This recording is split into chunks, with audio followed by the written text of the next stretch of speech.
just when you think it's over. This expensive piece of evidence changed everything.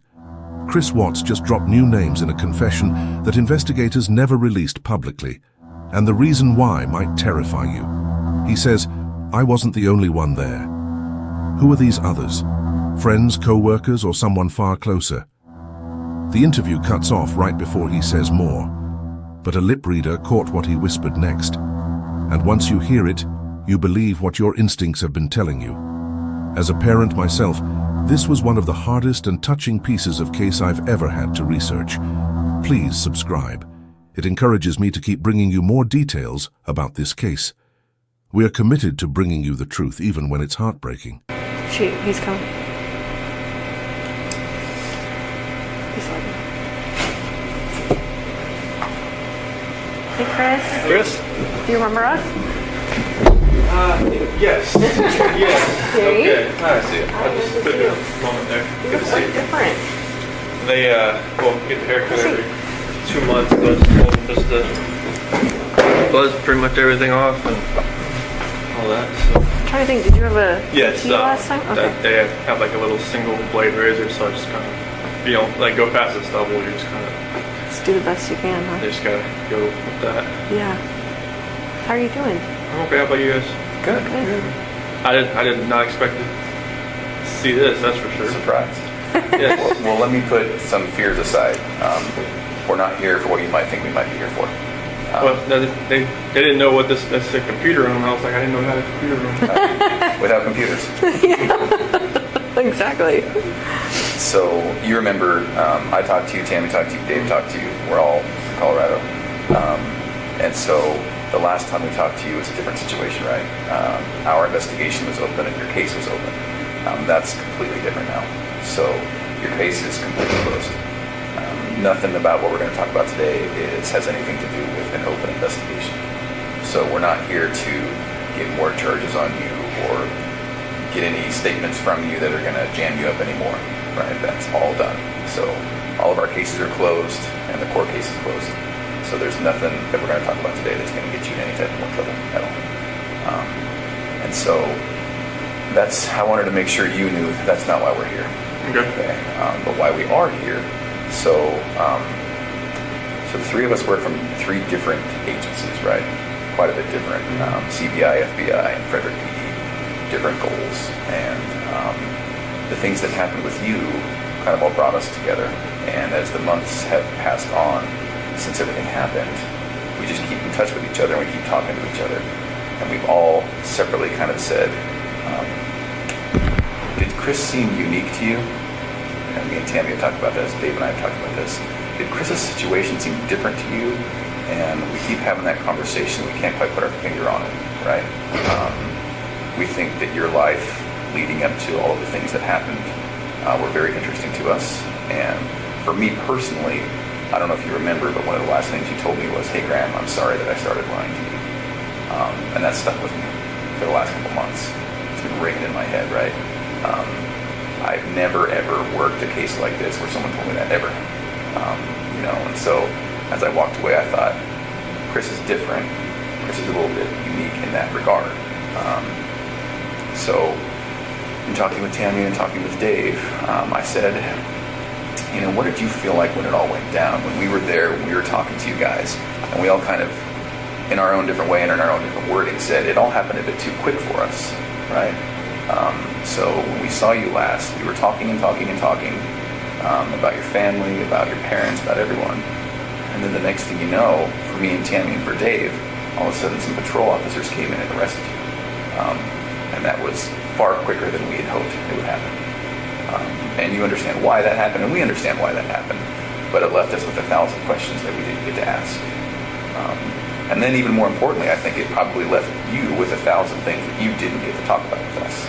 I don't know if you feel that way or not, but and so that's why we're here today. We wanted to kind of talk to you a little bit more about everything. I think there's a lot of things that you didn't get to talk about, and so that's why we're here. And it sticks with me that to this day, there's not one person that's told me, I saw it coming, I I knew Chris was like that. I knew it. Not one person. So it's just, it's interesting to me, right? Not one. So we want to talk a little bit about that. Some of the people that we work with, your family, Shanann's family, have said, you know, if you get to talk to Chris, would you tell him some things for me? So we have that to talk about today, and it's good. I think you'll like it. I think it will give you some closure. And so really that's why we're here. Are you available to talk to us? Definitely. Okay. All right.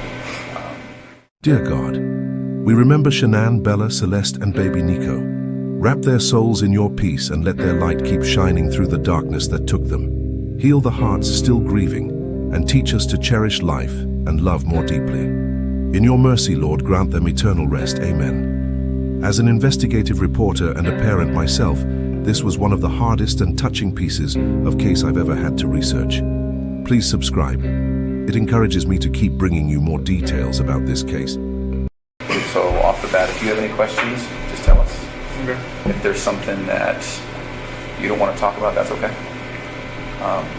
We might press you a little bit. Okay, we might say, well, do you mind if we just maybe then ask one question? If something makes you uncomfortable, just tell us. If we need to take any bathroom breaks, we can take bathroom breaks. You know, for anything like that. And we'll take bathroom breaks and water breaks ourselves too. So then, is there anything about your schedule today that makes it that you can't talk to us? No, there was like a pass for this and the AM and the PM. Okay. Yeah, they reserved the room the whole day, Oh, just in okay. case. That's just what they do. Okay, I didn't Yeah. know if that was like two separate things or something. I think you have to go back for lunch to get counted for or something. Oh. Accounted for. Yeah, I think 11:30. Lunch is like 11, but they count for like 12:15. So in general, how is it here? So it's a lot different in Colorado. Is it? It's Good or bad? It's better, I think, because I mean, it's here. I'm actually around other people. I mean, in Colorado, it was just like I was segregated, and it was like pounding on the walls all night, screaming, and just just telling me From other people? Oh, Really? they're just telling me like how I should kill myself and like what they're gonna do to me and just like all that kind of stuff. So Oh. it was today. This is a lot different because I mean, people here don't seem to. It's not like they don't care, but it's just kind of like they don't like judge you as soon as you walk in. In Colorado, it was like they knew why I was there and that was it. They were just like if they had 1 second alone with me, it would have been Really? they would Gee, man. Must be out then. out of like what kind of jail. I don't know what it was like in DOC there, but like, they had to lock down the jail for me to walk down the hallway. Wow. Okay, well. So they had to make sure you were completely separated from anyone else. Jeez. Wow. Like I didn't see anybody else there. Like I was in the cell next to somebody, but like I never saw them. You just hear them. How did they know who you were? I don't know. I just they make phone calls in there too. Oh, okay. And they got the newspaper in there before I got in there. So Yeah. How was, have you been able to talk with family members? oh yeah, definitely. Yeah. Like Yeah. we get from 6 p.m. to 7:30. That's our on my unit's timeout. So we get to use the phone at that point in time. Really? Mm-hmm. And do they charge you for it, or? Oh, it's just like Colorado. It's like Securus or something. Okay. And how do you make money to pay for that? They put money on the phone. Oh. So if I call, like, if I was like to dial somebody's number, they'd have to have like a phone account set up. Oh, Otherwise, I it just says restricted. And then so who you call pays for it? Yes. Oh, okay. Have you been able to talk to like family members and parents and all Yeah, that? my mom and dad, my sister. Okay. Good. Is that a good thing? That's a good thing. Definitely. Good, man. Yeah, they don't hear from me. They're like, oh, what's wrong? What's going Oh, on? good. Yeah. And how was it with them? And so far, so good. Yeah. Yeah. It was hard to hear your parents at sentencing. Yeah. I didn't know what they were gonna say. So Yeah. And so, yeah. I really appreciated what they said. I don't know about you. I definitely, it was, I didn't expect them to be there. I knew they were there on the 6th, on November 6th, but I didn't expect them to fly back, and they Oh. wanted to fly back for that. So. Yeah. And then a lot what your mom said. Definitely. Okay. Good. Well, so we have 1,000 questions. I'm sure you do too. Do you care if we start, or do you have any questions for us? Go ahead. We'll start. All right.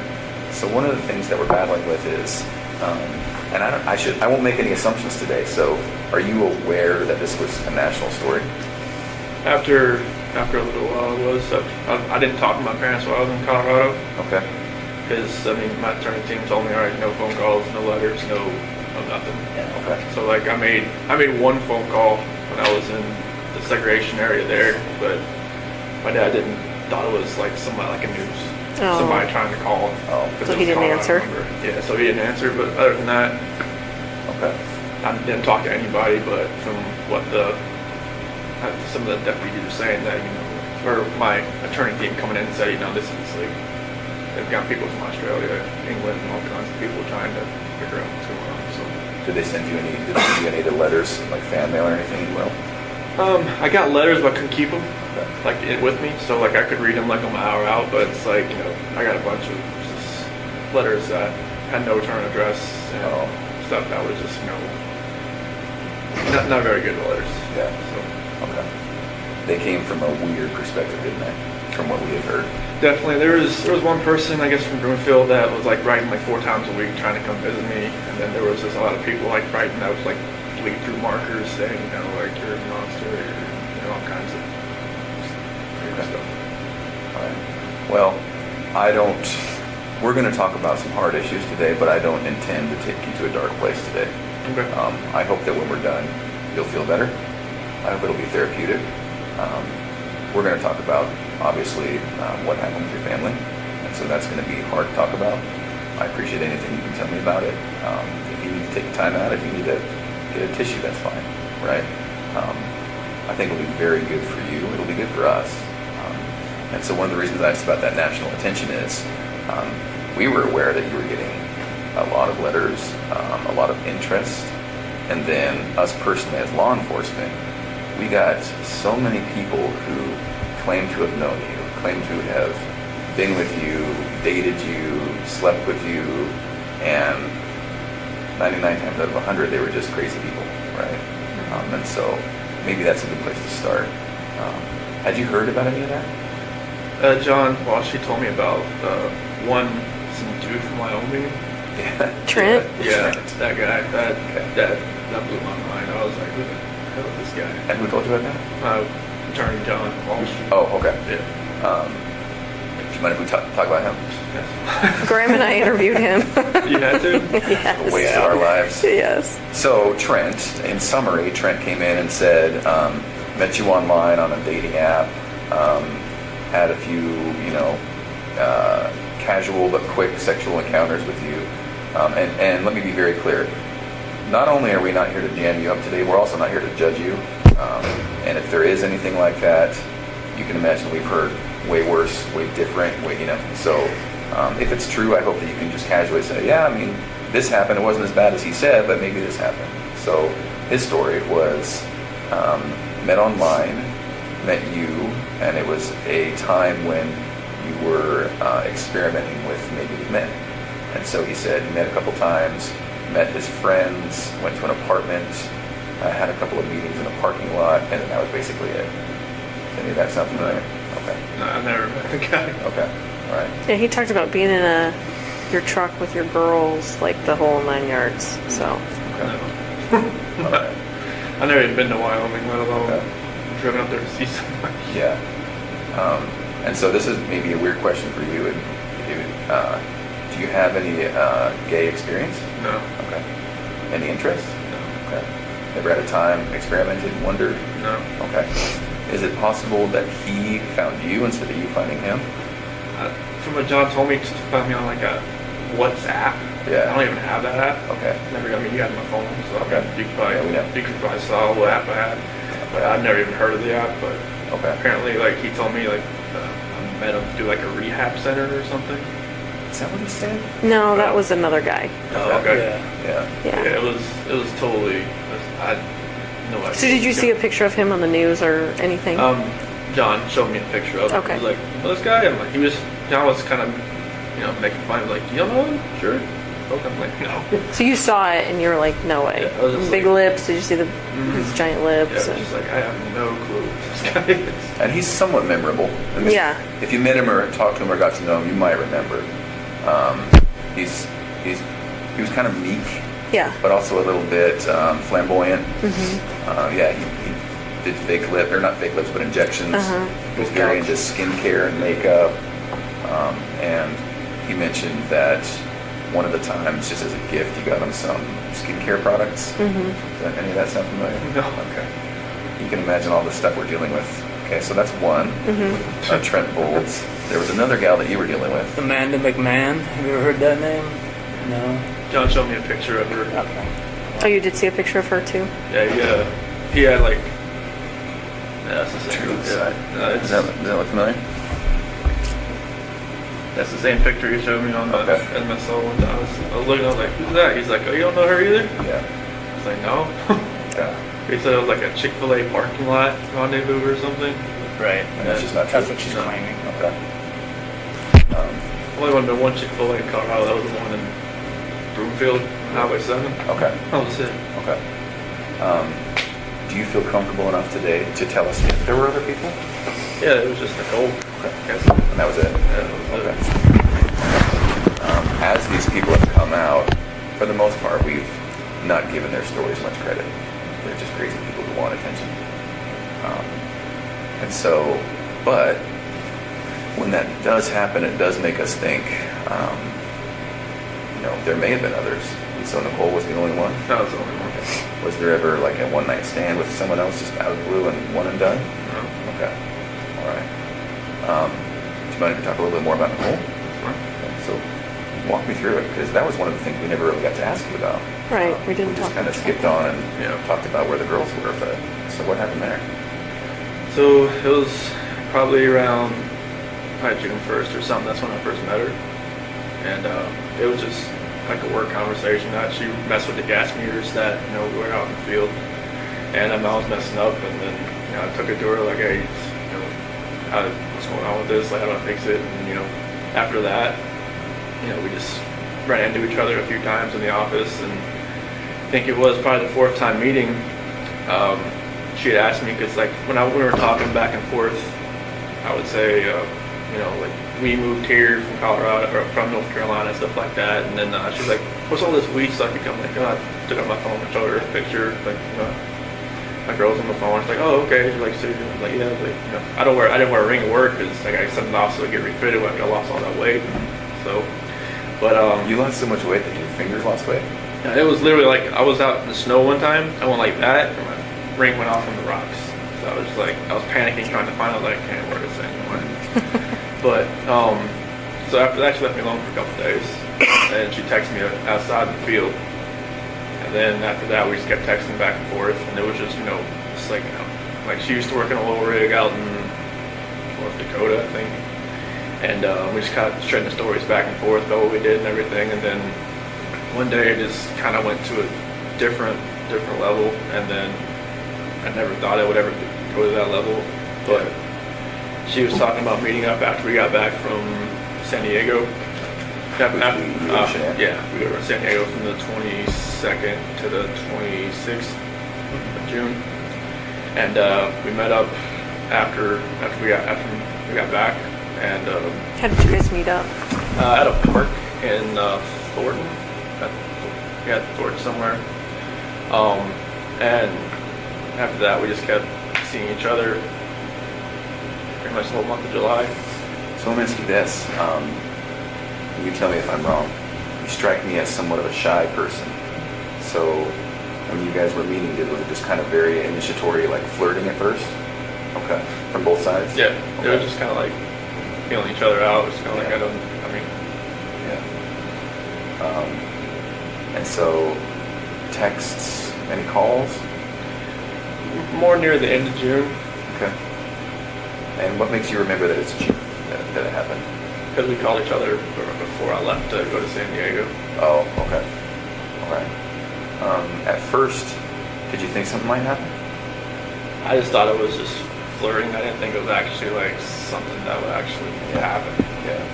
Well, it's totally natural, right? I mean, everyone kind of flirts at work, right? Because the relationship between men and women is different. So if you're working with a girl at work, it's just kind of natural to flirt. I get it. I wish I was out in the field more instead of out of the office. Those kind of, but Yeah. I can kind of see it in your eyes. that's kind of where the path started, isn't it? Yeah, I mean, if I was like, because when I went from like a rover to a field coordinator, like I would spend more time in the morning time in the office trying to get everything like situated where we're gonna go, and everything like that. And, you know, if I was a rover, I'd be more out in the field, and instead of like coming to the office like for more than an hour. Right. It just gave me more time to run into her, pretty much. Yeah. Okay. What did she know about you? Did she know you were married at first? She did once I showed her the pictures Yeah. on the phone. Yeah. On like, you know, the home screen picture and everything. So was your wife in that picture, or was it just your girls? It was just my girls right there, but my wife was the lock screen. Oh. So she knew I was married with my kids. Okay. Are you aware that she said she didn't know you were married? What did you That's think about that? I figured it was like, you know, just trying to save face, trying to, you know, just trying to, and something my sister said, it was like, just trying to keep things together. Yeah. Or just trying to, she phrased it a different way, but just kind of like, just like ground control, just trying to control everything that's going on around her, because I'm sure she got bombarded by all kinds of different sides from the media and everything, so. And Have you friends. talked to her at all? No. No. I'm No. hoping she hasn't, like, you know, written me in a different alias or something. I'm not talking to her that way. Oh. And are you not allowed to talk to her? I would hope not. Okay. No one told you that, though? No, I mean, I would expect, like, I thought, like, in Colorado it said, like, on the DOC list, if you're on, like, a victim list, you can't call anybody. Oh, right. But here, I'm not sure if that's the same, but I've just talked to my sister, my parents, some friends of my parents. Okay. Do you wish you could talk to her? Maybe once, just to Get some closure? say, like, hey, you know, just once. Yeah. Just to say, hey, like, I'm sorry this all happened. I'm sorry. I'm not sure, like, what happened, like, afterwards, like, what you went through, like, if you had, like, counseling, if you're, like, you know, different state, if you had to leave everything behind. I just wanted to let you know I'm sorry, and that's not something I ever saw in my life happening or happening to somebody else either. Would you be alright if we told her that? That's fine. Do you want us to? Do you want us not to?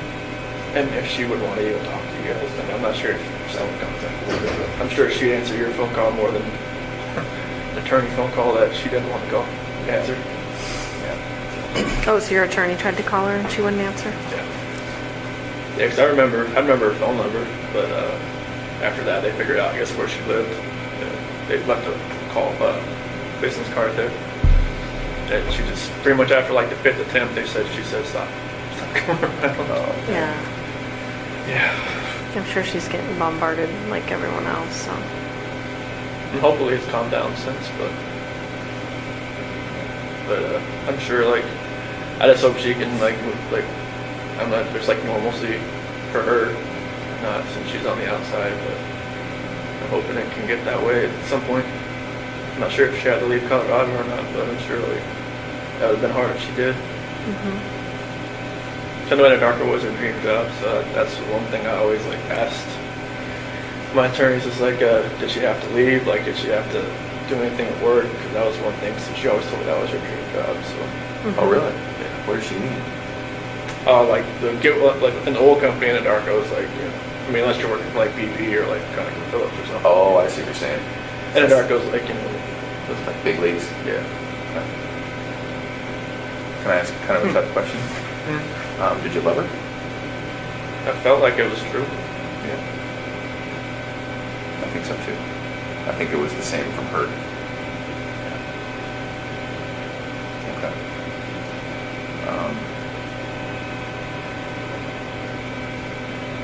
Tell us about the time you spent with her.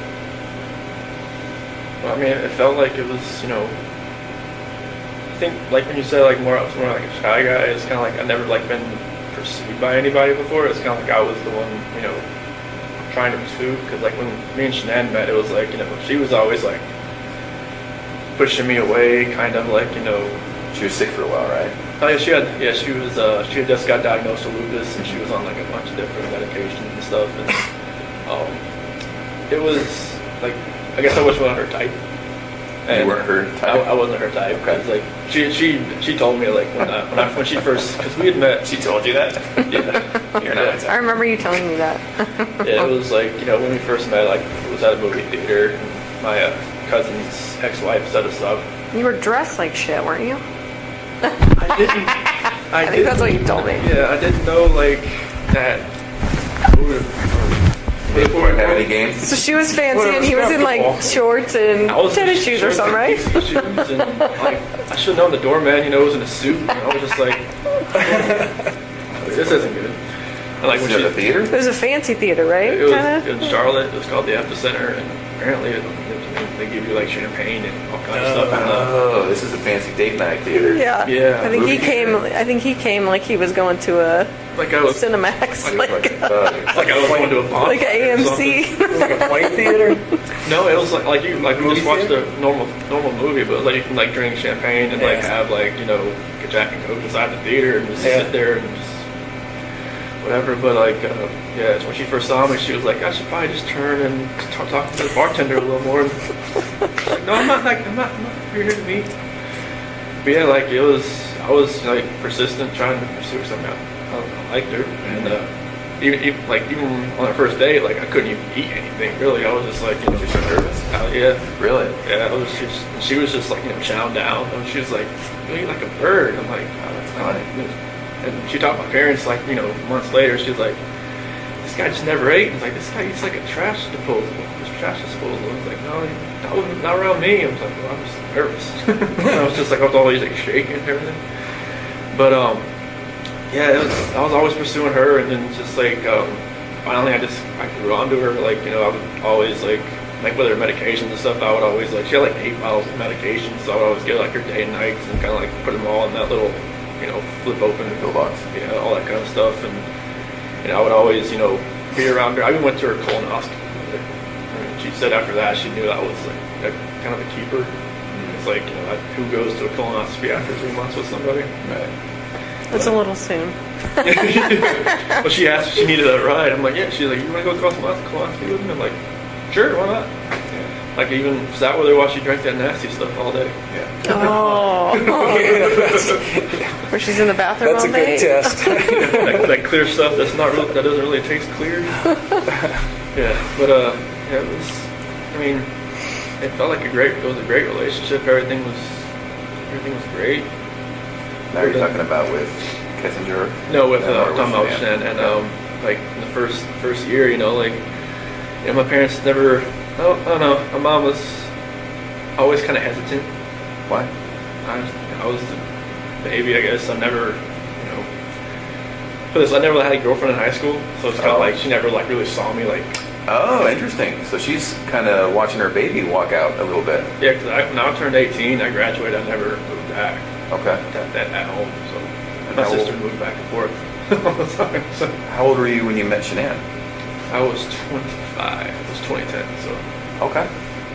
So no serious girlfriends before that? nothing more than like 6 months or so. Yeah, there was some girls here and there, but just nothing more than like the last girlfriend I had before Shanann, she was just actually got divorced, and I should never did that. But it was more of like I was kind of like helping her get through her divorce. It seemed like she went on to somebody else. I'm like, oh, nice to know. You're the rebound guy? The rebound guy. Pretty much, but Good that's how it goes. Would you say that in your relationships with women, it seems to me, and you tell me if I'm wrong, it seems to me like you're attracted to maybe a more dominant personality? It seemed like it because I'm more of the just reserved. I mean, I just kind of like go with the flow type. Yeah. And like Shanann usually made all the decisions. It seemed like so. I get that. I'm the same. Yeah. I don't know what it is. Yeah. I don't think that's right with you, but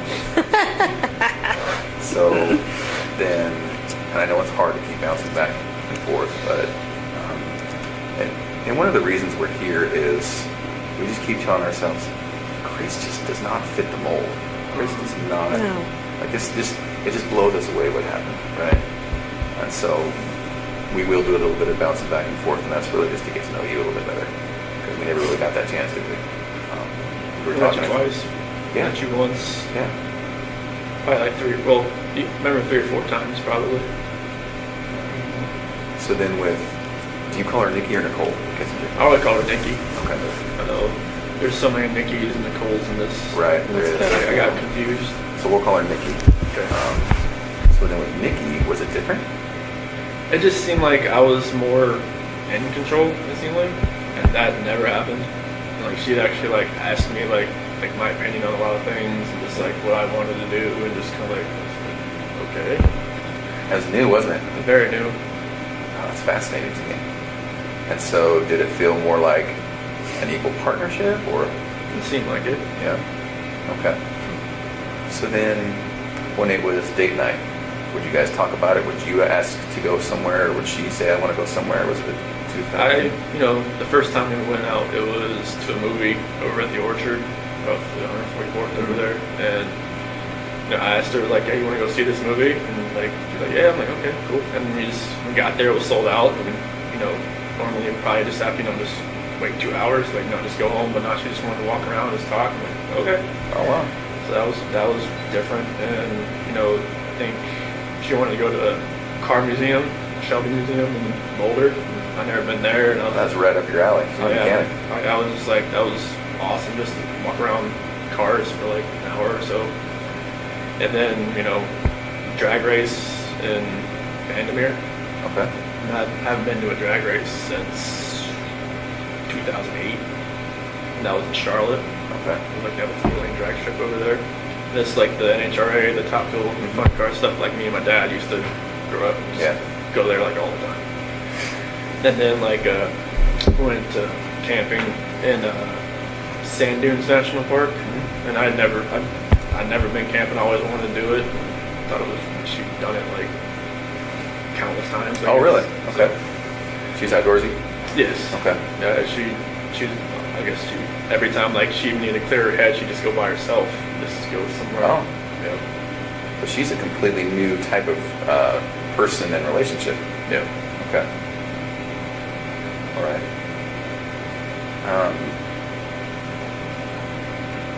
What were you thinking this whole time? Like, in the back of your head? In the back of my head, I was just telling myself, what are you doing? Like, every time, I'd open up my phone, I could see pictures and, like, of my wife and my kids, and just like, what am I doing? And then, like, every time I was with her, it seemed like I didn't think. It seemed like it was like a blinder that was in my face. Oh. And it just, like, every time I look back on it, like, like, I have pictures of my wife and kids and myself. And, like, every night, or every morning, every night, I just, talk to them, say, like I have, like, this book I used to read for Cece.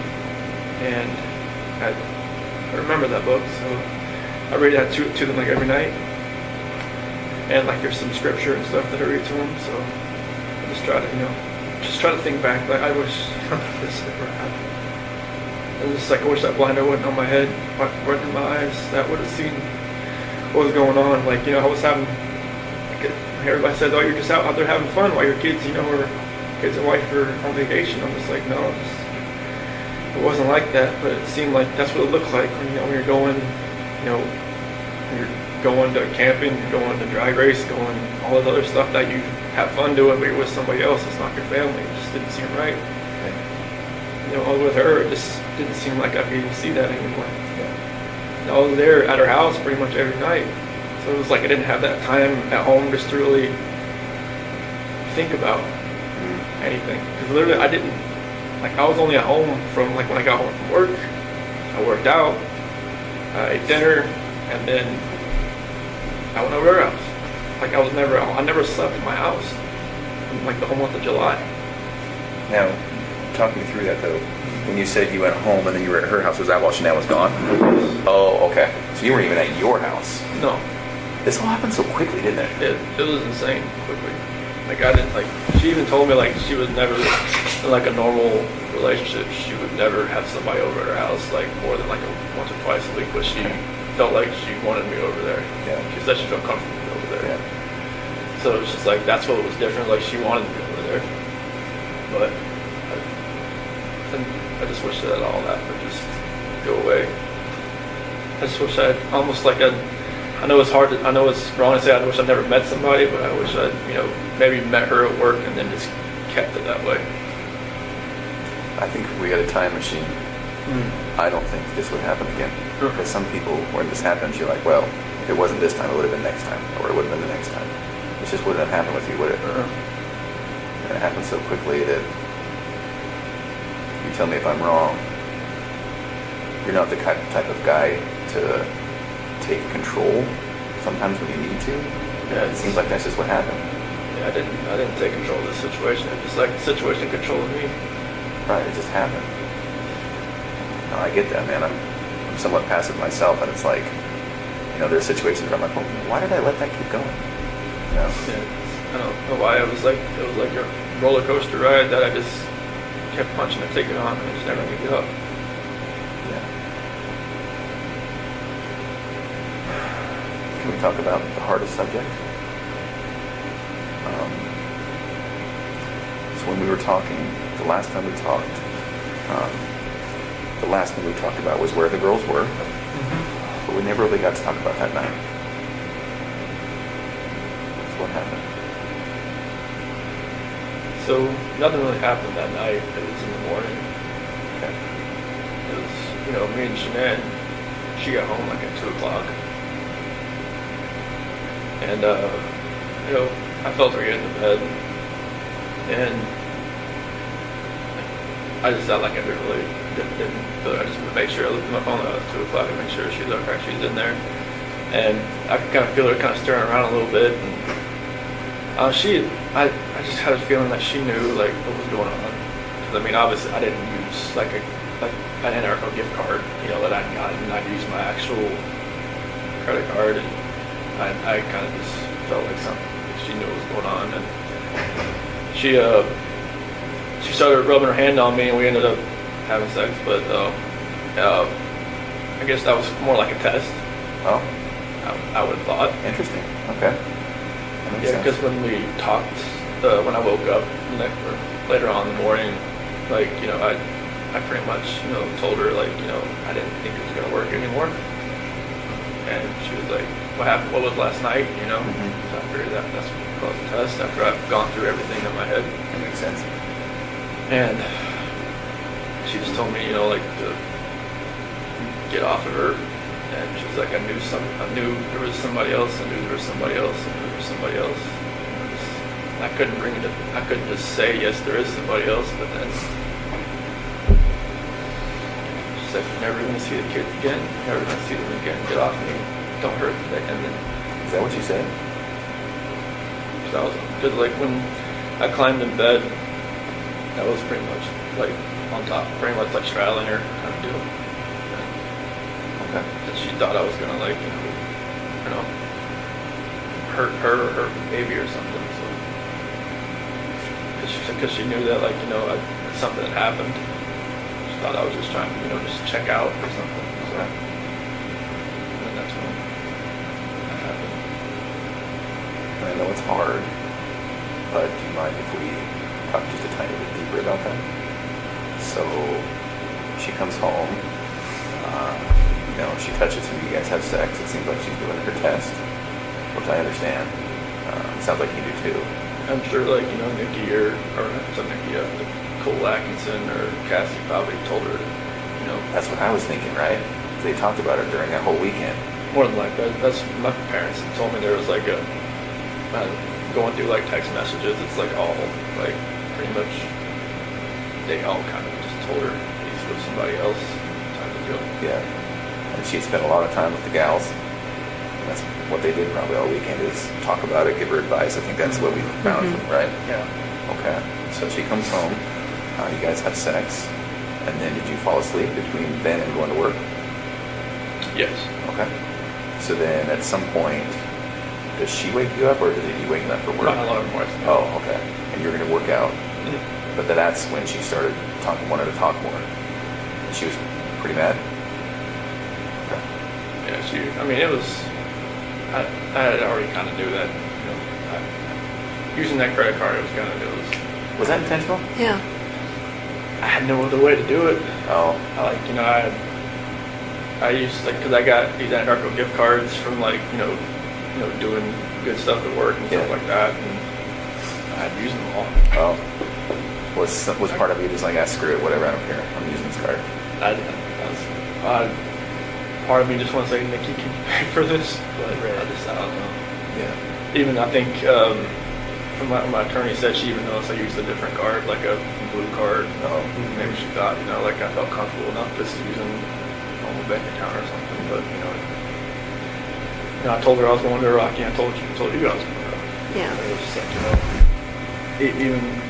it felt like, like looking back at everything, like just like reading the scripture more and more now, I can see like, God gave me opportunities to get out. Like even my friend Jeremy Lindstrom, he even invited me because like it was his daughter that came and watched the kids on that Saturday night.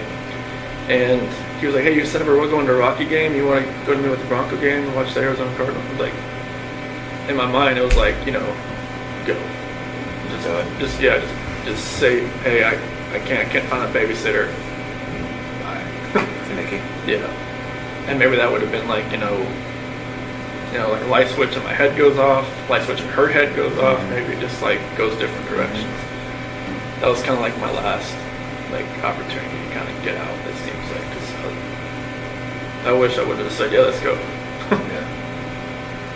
And I think that would have just put me on a different trajectory. So then, Shanann, did she actually say you're never going to see the kids again? She said that to me before. Yeah. That's kind of hard to hear. Yeah, because she'd said to me before she went to Arizona.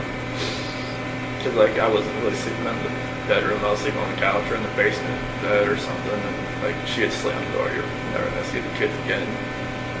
Yeah. Did she get fiery like that? Only once in our entire relationship I've ever seen her that way. Yeah. And that was a time before, or was that on the night that it happened? No, it was probably back in North Carolina. Oh.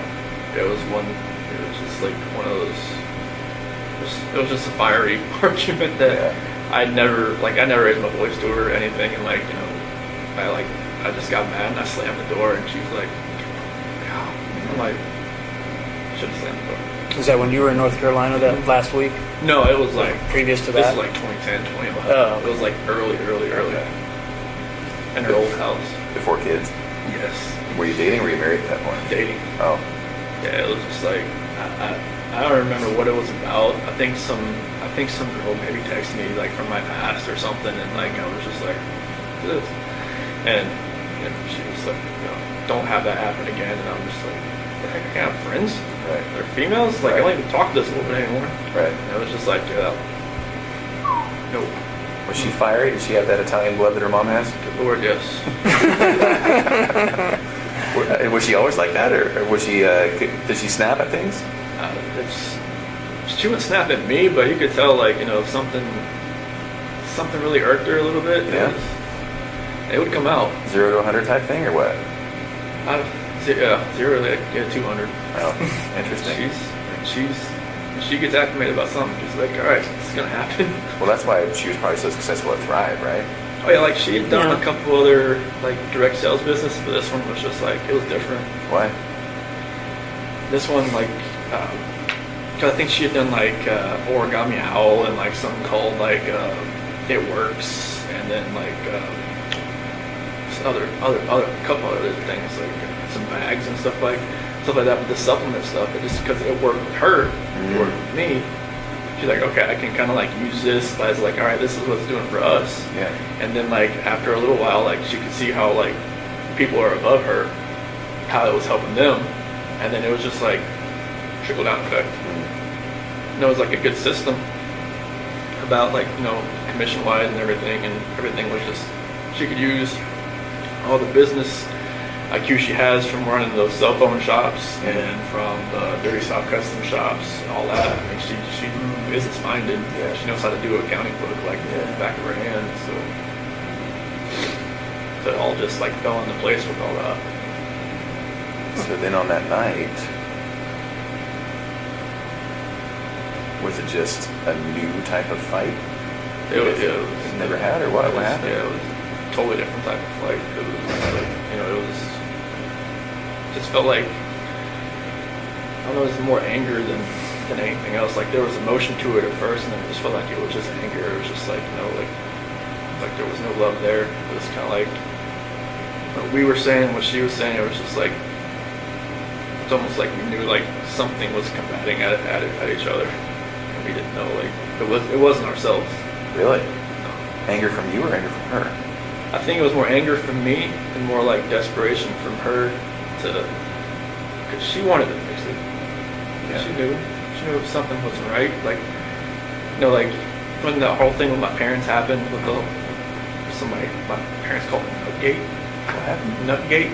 What's that? Oh, With the peanut. Oh, yeah. Bowl or whatnot. Oh, with her family? Yeah. Pistachio ice cream or whatever. Yeah, people Nutgate. call it nut. I haven't heard that. I haven't heard that either. Yeah, I guess what people are calling it. Yeah. But that was like another out. Like, you know, maybe I could have just like stopped everything with Nikki and just kind of concentrated on helping like whatever happened there. Because like Shannon had a story, my mom had a story. Like, whatever happened, I probably asked my 10-year-old nephew. Probably can tell me what actually happened. Well, and they both have their feelings for good reasons, and they both didn't see it the other person's way. And Yeah, and like maybe because I didn't talk to my parents from then on until like August 6th. And like, you know, my dad took that whole week off. you didn't talk to your parents from then on? Yeah. Oh, okay. Yeah, because like Jeanette was like, do not talk to them, do not call them, do not do anything. Is that what she said? Yeah, and Cece's birthday was 17th, but I think the actual birthday party was like a couple days after. In August? July. In July? Yeah. And like my mom or my dad was gonna go, but then there was like a post on Facebook about, you know, allergies and stuff like that Shannon made, and my dad was like, no, I just can't do it anymore. Just like because He perceived that as her taking a shot type thing? yeah. Okay. Yeah. Like she always says she never, you know, put those posts directed at anybody, but I, you know, like, she had a method. If you read them, you know who she's talking about. She had the method to the madness, and you can see it. Mm-hmm. But I wish I could have just took more time just to fix that. Because like I wanted my parents to be involved. Like since, you know, like the whole wedding thing, and then up to that, it was like, you know, my mom and my sister were always like, you know, combating with Shannon combating with them. My dad was always cool. Like he's just like me. He's just like, you know, go with the flow. Like I just want everybody to get along type deal. Chicks, I man. loved your dad. Oh, he's the best. Isn't he? I So- loved your dad. I'm sorry, keep going. That's cool. I just wish I could have, like, just when we were at the beach in August. Like my dad was supposed to take the whole week off just so we could see the kids and like see me. And, like we have a cookout at my sister's house or something. And then, but we just pretty much spent 5 days at the beach, and Shannon like booked it. So like, you know, I mean, I don't want to say like punishment for them not to see the kids, but like I wanted them to see it, see them. You know, I wish I could have fixed all that. And I even like when I was at the beach, I told Shanann that it was more like what was going on was more like I feel like, you know, because my dad's my hero, I feel like I've lost like something in my life. I haven't been talked to him for 3 weeks. I haven't been to see the kids for 3 weeks, you know, on FaceTime or anything. And I wanted them to be able to have that relationship again. And she was pretty much gung-ho, and like she tried to kill my daughter by giving her pink. I was like, I don't think she gave it to her. And that was that her stance? Is that your mom? Put something in front of Cece. Like to kill her, or No, to... just like Didn't care. like Didn't pay attention. she thinks that allergies and like this state of age is like people think, oh, you'll Like be it's fine. made up Like kind of thing. he'll be fine. He'll just have a rash. He'll be fine. I've seen Cece, you know, like the first time. Well, I've seen a picture of when he had a cashew the first time. It wasn't good. And then she had kiwi the second time, and then the same thing happened. And I know it's real. So you know it's serious, yeah. Yeah, it's not like, it wasn't like her throat like closed up, but she broke out in this full body rash that looked really crazy looking, and luckily, like, you know, nothing with her throat like happened. But So did that make you angry at your mom for doing that? yeah, I mean, I just like, no, you just gotta, I told her you need to think, you need to like, you know, pay attention. Just because another kid can have something doesn't mean another kid can have something. Because like when we were at that birthday party at Jeremy's that Sunday, you know, they had this cake there. Like Bella wanted it so bad. I'm like, can't give it to you because Cece can't have it. She was like, okay. And all the other kids were like, they can't have the cake, Like, I just kind of took them off and gave them some like one of those frozen pops or something. But it's just like she had to learn that just because one kid can have something and there's another kid that can't have it for a legitimate reason, like she couldn't have done it. But that's the kind of talk I had with her when Shannon called me. I think it was maybe like middle of July or something when she told me all this had happened. That's when I called my mom and talked to them for a while, and then they're just like, they just couldn't deal with her anymore. Shanann just kind of like, they like flipped out. My nephew told Bella to go hide behind the curtain because I don't think your mom was going to let you come over here again or something like that. So it got heated. Oh, it was bad. Really? Yeah, it was like a last straw between them, I think. Like in the same room or over the phone? No, they were at the house. They were at my really mom's heated. house. Yeah, because Cece and Bella and my niece and nephew were there. Okay. How did Shanann find out about the ice cream thing? Because Shanann was there, and I guess they were all sitting on this couch. It was kind of like a U, and my niece went into the kitchen, and she knew where the ice cream was. I mean, she'd been there. So it's not like your mom gave it to her? Like she got her own ice cream? Yeah, she went in the freezer, got it, went out, and sat beside Cece, and started eating. But like it's just a matter of like Cece could go like Right. like that. Now I don't know what would happen if she just got it on her hand. Right. But like I know on like the prick test, on the back, it's like a welt. So were they staying there at your parents' house during that time? Yeah, it was. So they would go from from Sandy and Frank's house for like a few days or 5 days, and then go to my mom and dad's house for a couple days and kind of bounce back and forth. Okay. So it happened during that time. They were there. Yeah. Okay. And so there were so many things that happened, weren't there? They just were little tiny ingredients to this recipe. Nothing like. It's nuts, Chris. I mean, it's just so many things just didn't go your way. Everything was like somebody was stirring a pot, and it was just. That's exactly what it was like. So then, I know I keep bringing it up. Can you walk me through just the last few minutes before Shanann died? It was pretty much just like I had gotten dressed for work, and then like we started talking. Did she come to you? No, I was just right there in bed. Oh, okay. Yeah, so I was just like I got my blue shirt on my jeans and everything. You ready to go? I was ready to go. And Was she asleep, or did you have to wake her up to finish your conversation? Or? I wake her up because like she got home like 2 o'clock, so she pretty much out of it. But I never knew like if her plane got delayed. Someone always told me like she just like sat around with Nicole and just like talked for a while and then came home or something. I'm not sure if that was true. It was delayed. Yeah. But when she came home and everything, but yeah, like I woke her up to talk to her. Oh, okay. Yeah. And is that because it was just eating at your brain? Yeah, like I knew like something like something just feel right with me. So I know like she knew. I just knew she knew. I just felt like maybe the kids weren't going to be there when I got home that day. Oh, interesting. Now, I don't mean to offend, but I have to ask: is that really the truth? Okay. I really felt like they weren't going to be there when I got home that day. Oh.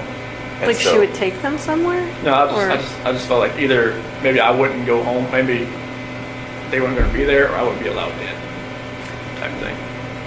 I think I saw some text messages where Shanann talked about that she would take the kids to another state or something because she wouldn't be able to afford to live in Colorado or something like that. Did she say that kind of stuff to you, or what did she say about that? She said she couldn't afford to live in Colorado on her own, and that I told her like, well, drive. I mean, she pretty much makes the same amount I do. Yeah. But she said she wouldn't want to try, just because Colorado just price of living there was a lot higher than North Carolina. And just so I'm clear, you thought maybe in your mind, you thought maybe she would take the kids somewhere else or like lock you out of the house or just like I wouldn't want to make a scene like trying like pound on the door trying to get in or anything like that. But like, I just felt like that was what I did on Sunday. It was kind of like, or Saturday night was kind of like the last straw. Kind of like going out with somebody and using an actual bank account card and just like not trying to hide it at all. So walk me through it though, because she comes home She touches you, you guys have sex, you fall asleep, then you wake up for work, all natural, all, a normal day's work type thing. Yeah. What was it that made you think, I just can't do this anymore, I have to talk to her? It was eating away at me. Like, I Yeah. knew, like, something, and I knew everything that I did. Like, I know, like, when I was with Nikki, it was, different. Like, I wasn't even, like, in the realm of, I'm a dad, I'm a husband type thing. Oh. And then, like I was saying, when I'm never at home, like, sleeping in my own bed, like, I have no, like, concept of that anymore. Interesting. Because So in your mind and heart, you can moved on.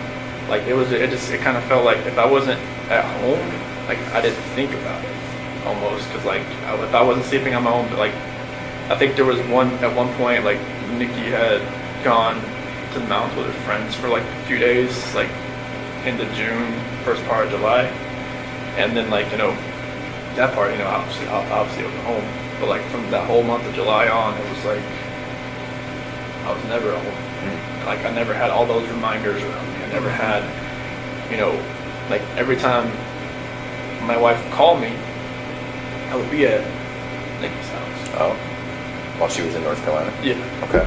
And I would, like, walk outside and talk to her, like, when I was next to the car or something like that. But I would never be at home looking, like, have all these pictures around me, just being in the same bed, seeing my kids' beds, seeing everything that, that we built for the last 6 years. And so, did you just want to once and for all get it out in the open? I just wanted to just tell her how I was feeling at that point in time. Like, I didn't feel like me and her were compatible anymore. Yeah. Honestly, I didn't feel like that because what was going on with Nikki, it was new. It was new. Right, absolutely. Anything that's new always feels better than the old. Yes. And it You were makes feel probably different. bitten by the love bug. Yeah, That's how a lot of therapists talk unfortunately. about it. But Yeah. it was just like, I never felt that. I mean, even like with new relationships in the past, like, it always feels different, like, the first couple weeks, and then, but it just, with someone Nikki felt different. I don't know what it was. Maybe it was just like you said, like, I was more in control, and, like, it was more of, like, maybe more of me coming out. Because Shanann always said, like, it always seemed I was more myself around other people, like, her cousin Cody, like, Cody lived or came up, visited us for a little bit while we were in Colorado for a little while, and Cody always talked about, like, oh, Chris is so funny, Chris is like, Shanann would always like, why are you never like that with me? I'm just like, maybe I always felt nervous around you. There's only so much oxygen in the room, right? I say this to some people with dominant personalities. I just always felt nervous. I always felt like I was, I never could actually just, be myself. Right. Nikki, I was myself, like, all the time. It was just different. Well, and it seems as though, and again, hard to talk about, and you tell me if I'm wrong, but it also seems, is it accurate to say that sexually you were able to say, Nikki, this is what I would like, this is what I'm into, or blah, blah, blah, and maybe not with Shanann? No, Nikki just wanted, she wanted what she wanted. She wanted to do it pretty much all the time. I was just like, okay, that's fine with me. Okay. With Shanann, it was just like, kind of like, hey. Sometimes it happened, sometimes it didn't. But that wasn't the case as far as that way. It wasn't just like sex or whatnot. But it was mainly, I was just more myself. I could, like, just not think about what I was going to say or plan what I was going to say or not, say something stupid or something. But, Right. A little bit of freedom. Can I ask you something about that morning that you had sex with Shanann? Did you feel at all like maybe you were kind of cheating on Nikki by doing that? I felt strange. I felt like, the first time I was with Nikki, I felt weird. First time, like, Sure. And then the last time I was with Shanann, I felt totally strange. I was just like, I didn't know who I was. I didn't know who I had become. I felt like I become people I see on TV, and that did not feel right with me. Like, I didn't know what had happened to me. Mm-hmm. So Nikki even asked me, like, have you done this before? Have you ever strayed away? I'm like, I've never even thought about it. It's like, what's different? It's like, I guess it's just you that's different, because I just never actually, like, I've seen girls smile at me before, never done anything about it. With her, it was just like, it's like she had a leash on me and she tugged me away. As soon as she walked, I'm like, what the heck, what's going on? So, Well, and Tammy brings up a very good point. I wonder if, that last time with Shanann having sex had a somewhat of a role in you thinking, Like a trigger? I gotta do something, I gotta say something, we gotta have a talk, something's gotta change. Is that accurate? Yeah, I felt like it was like maybe like a trigger point or something, like it's like you hit the push button on a bomb and it just blows up. Right. Just something in my head was just like something, just something was irking. Just like I had to say something. Okay. So then exactly what did you say and what happened?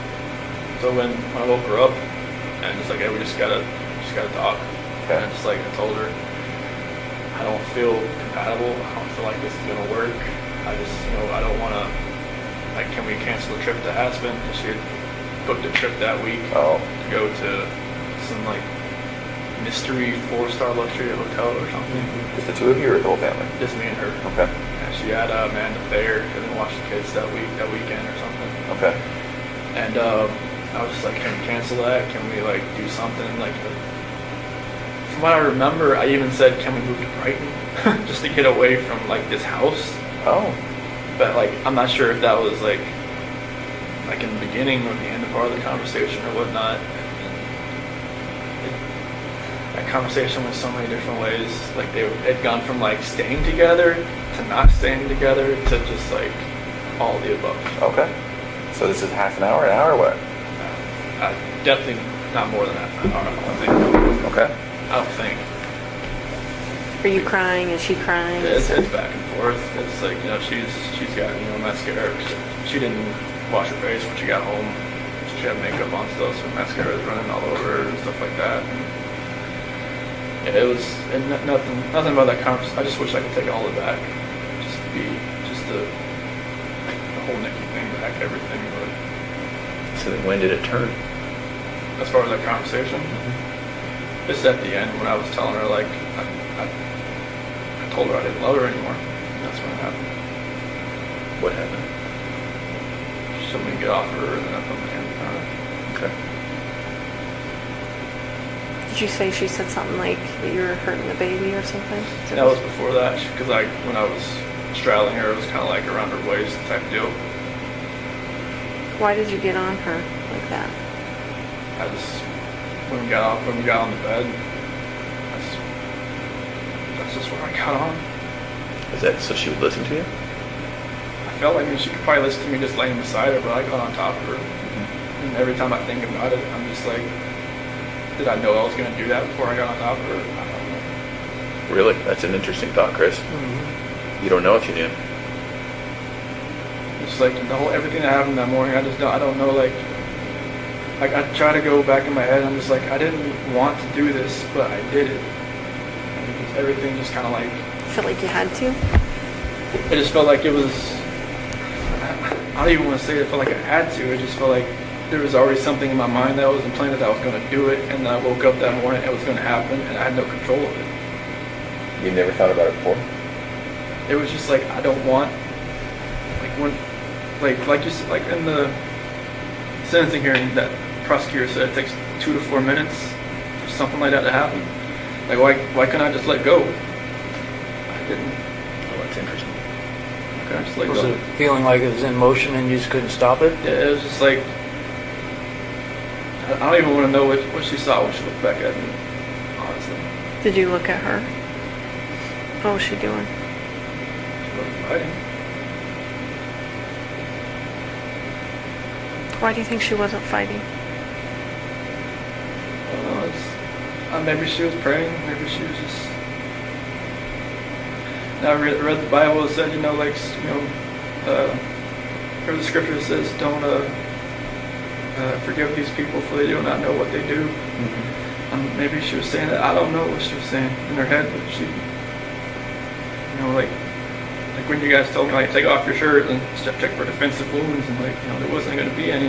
She didn't fight. I don't know why. Like she didn't could she grab your arms, or were her arms pinned down, or? Not that I remember. I don't think so. I mean, I don't think like I moved to where my knees were around her arms or anything, but it was just kind of like when I got on top of her, we started talking. That was it. It's kind of like in my head, or like in the back of my head, that was going to happen, and just like at the end of the conversation, it was just like, that's what happened. I just wish I could have let go. Did it seem like it was that long, 2 to 4 minutes? How long did it seem for you? Almost kind of felt like it was longer almost, because it felt like time was standing still.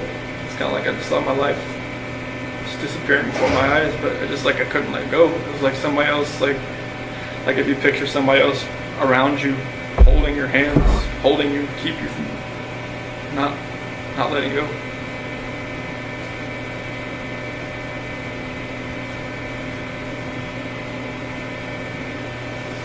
At some point there was a statement about rage. Do you feel like you were in a rage at that point? How did That's the only way I can describe it, honestly.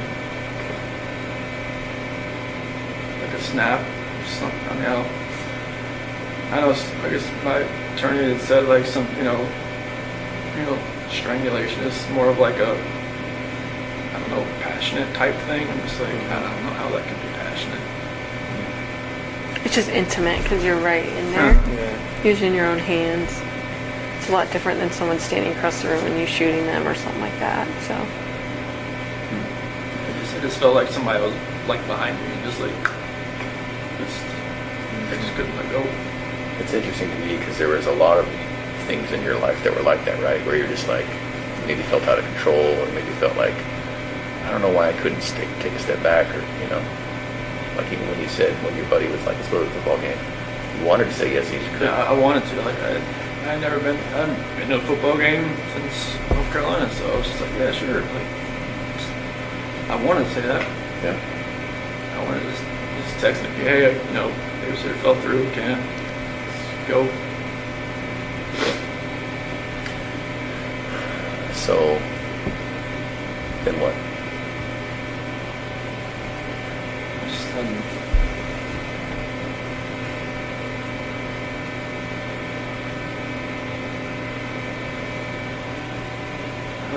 after Shanann was, I guess, once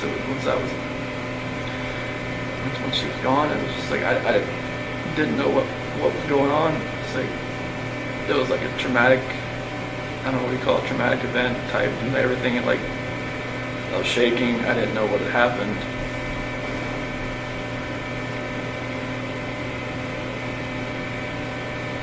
I didn't know what to do. I didn't know what I had done. I still wasn't in that right state of mind. I don't think like I was in control of what I could think or what I could do at that point in time. Like most people say, like, why don't you just call 911? When I was like, unless you're in that situation, you don't know. You don't know what you would have done. It's easy to play Monday morning quarterback. mm-hmm. I agree with that. Like you said, if somebody shoots somebody, you don't know what they was going through their mind at that point in time. Mm-hmm. You don't know what you'd have done. So what happened next? Bella came in the room. Is that what happened? Bella came in. What she said? Wrong. Did she hear something? Is that what she came? Obviously, I think. Okay. What'd you tell me? Somebody don't feel good. And then, did that happen with Bella right in that room? Not in front of her. What happened? She walked in as, she's talking up. She was sleeping. Did you take her back to her room? Put Shanann in that sheet and found it's like, Okay. And what? carried her downstairs and backed my truck up. At that point, were the girls still there? Okay. So then Shanann's in the truck. Then you went back to the house. We got everybody back in the truck. Was Bella first or was Cece first? In the truck? Yeah, I'm sorry. So Shanann was first, and then Bella was next. Was Bella alive when you guys got in the truck? Oh, okay. What happened? I woke back up. Okay. I don't really want to talk about this part, honestly. Okay. Those are my kids. It's my baby. I have to talk to them every night. Help me see how this can happen. Okay.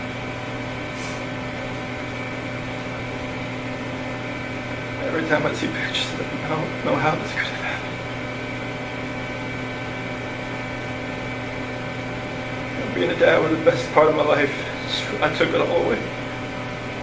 I think that's the hardest part for us, Chris, is we see those videos, we see that love that you had for your girls. Like, it's obvious to us, and even to us, it's hard for us to understand how a dad who's given piggyback rides and, you know, making snacks and watching princess movies and those kinds of things,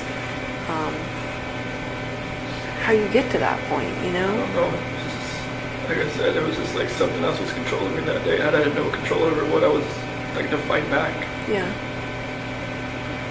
Like when that prosecutor said that Bella bit her tongue, like repeatedly, I just wanted to just bang my head up against the wall. So you put Shanann in the truck, and then you put the two girls in the truck? Were they just sitting in their car seats, or I guess they didn't probably have car seats in your truck, did they? No, they was sitting in the back with the, like in that bench sheet. So Shanann was back there too? She was on the floor. What did they say about Shanann being on the floor? Mommy, okay? What'd you tell them? She'll be fine.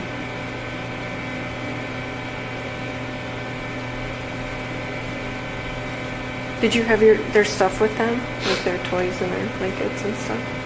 They had something with them that they carried. One of them, I think Cece and Bella had like a blanket or something with them, like a pink blanket or. What about the dog? I think one of them had a dog, right? That talked, or dog. Yeah, one of them had like a little barking dog. Was that with you too? Do you know? I think it was. Trying to. It's hard to remember. Like if Yeah. they had like the big blanket, small blanket. So, I think I saw on the video that you put a gas can or something in the back of your truck. Is that right? Did you have different plans when you put that in there? I don't know what was going through my head. I felt like maybe I could just get rid of myself at the same time if I was doing all this, honestly. Yeah. Did you think about that? What'd you think about that? I felt like I deserved to live after what had happened.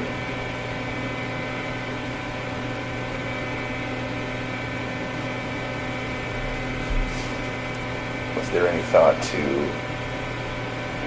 the whole family going away that day, to include you? After everything happened, that was a definite thought. Yeah. See, it's interesting to me. We had all kind of wondered if there was a point when you were all together and if you were all going to pass together.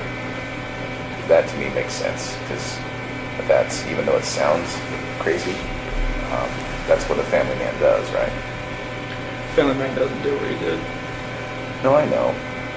I guess what I mean is, it seems like you guys were going to be together forever in that way. Is that maybe what was going through your head? Honestly, I just felt like I didn't deserve to live. Yeah. And it was like, whatever judgment I was going to come upon myself,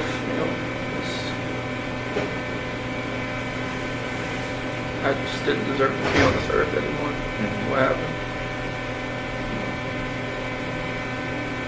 Okay. So what made you not do that? Do you think?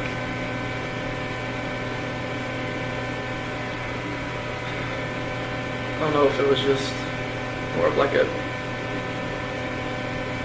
because with the site, maybe it was just more of like, I would have hurt more people than just me and everybody else.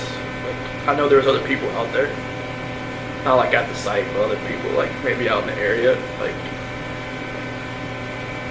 I didn't want something like on the site to catch fire and blow up, and then other people around would get hurt in the same So you were thinking initially about starting a fire out there or an explosion or something, or? Just no, not for that. Just like maybe I could just take care of myself and that was like that.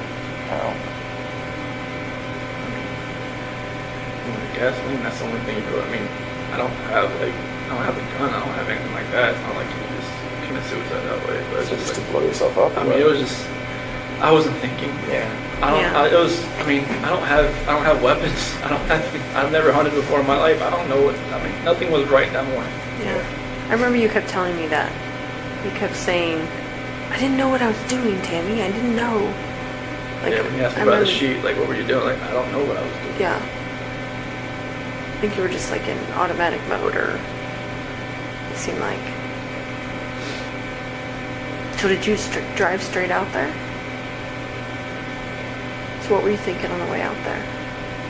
It's kind of like what I was doing right now. I'm just like, nervous, shaking, not knowing, like, what's going to happen. Yeah. Like, I know, like, my life is completely changed. I don't know, like, what's happening. Like, honestly, like, I try to picture that whole ride. Like, it's like 45 minutes to an hour ride out there. And it's just like, couldn't I have, like, saved my girl's life? Couldn't I have done something? Why did I do that? I don't know. Right. Like, this is my flesh and blood. This is like what I wanted all my life, was to be a dad, just to have, kids, and they love me, they, all that, and it just nothing made sense. Right. Like the oil tank, nothing made sense. I'm just like, what the doing? Mm-hmm. So what happened when you got out there? I took Shanann out just to a place off to the site, Mm-hmm. and then What were the girls doing when you were doing that? just sent them back to the truck.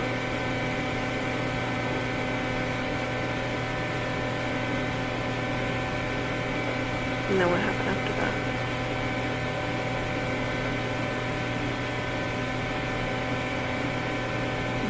CC was first.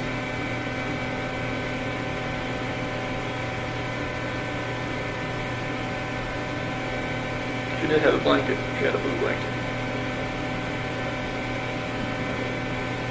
A Yankee blanket.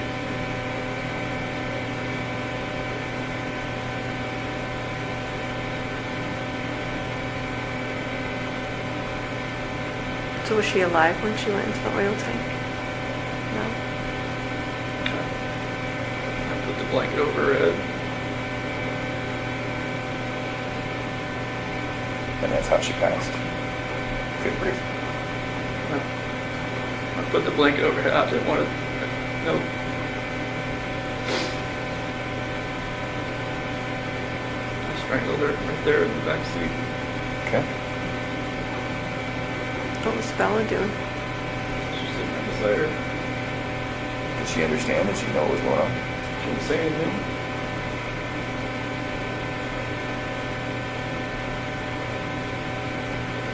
And then the same for Bella? Just without a blanket? With the blanket. Oh, okay. I didn't look. It's like every time I closed my eyes, I just hear her saying, "Daddy, no," and that was it. That's what Bella said. I hear that every day. Really?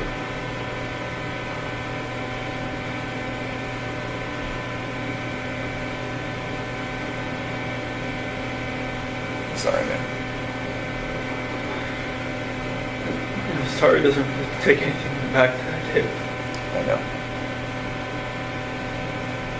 Is it possible that in your mind you didn't want them to suffer throughout their life? Was this like a mercy thing?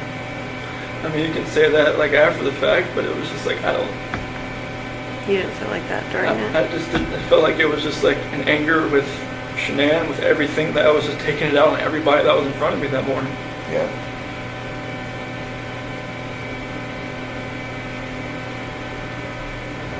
I mean, kids growing up without their parents, depending on what grandparents or whoever they grew up with, seemed to be fine. But it was just like, it was an anger thing. It was just like, And what were you so angry at Shanann about? Like, if you could pinpoint it. Nothing that makes anybody to want to do this. I mean, you could be angry at your spouse like your whole life, but you should never have done anything like this. You should never let it get to that point. But I let it get to a point where I've never been angry before. Like, and this was like the epitome of being angry. Yeah. The epitome of like showing a rage. The epitome of like losing your mind. I mean, even like some people in here said, dude, like, the heck happened? You must have freaking snapped. And like, I just walk away. I'm just like, I don't see it in my mind how it could have, like, I look outside every day, I'm like, what could we be doing right now?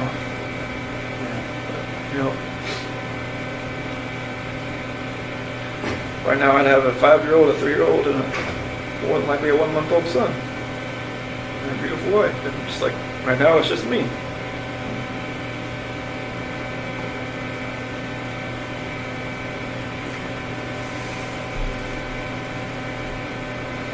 I watched that video of you finding out that Shanann was pregnant.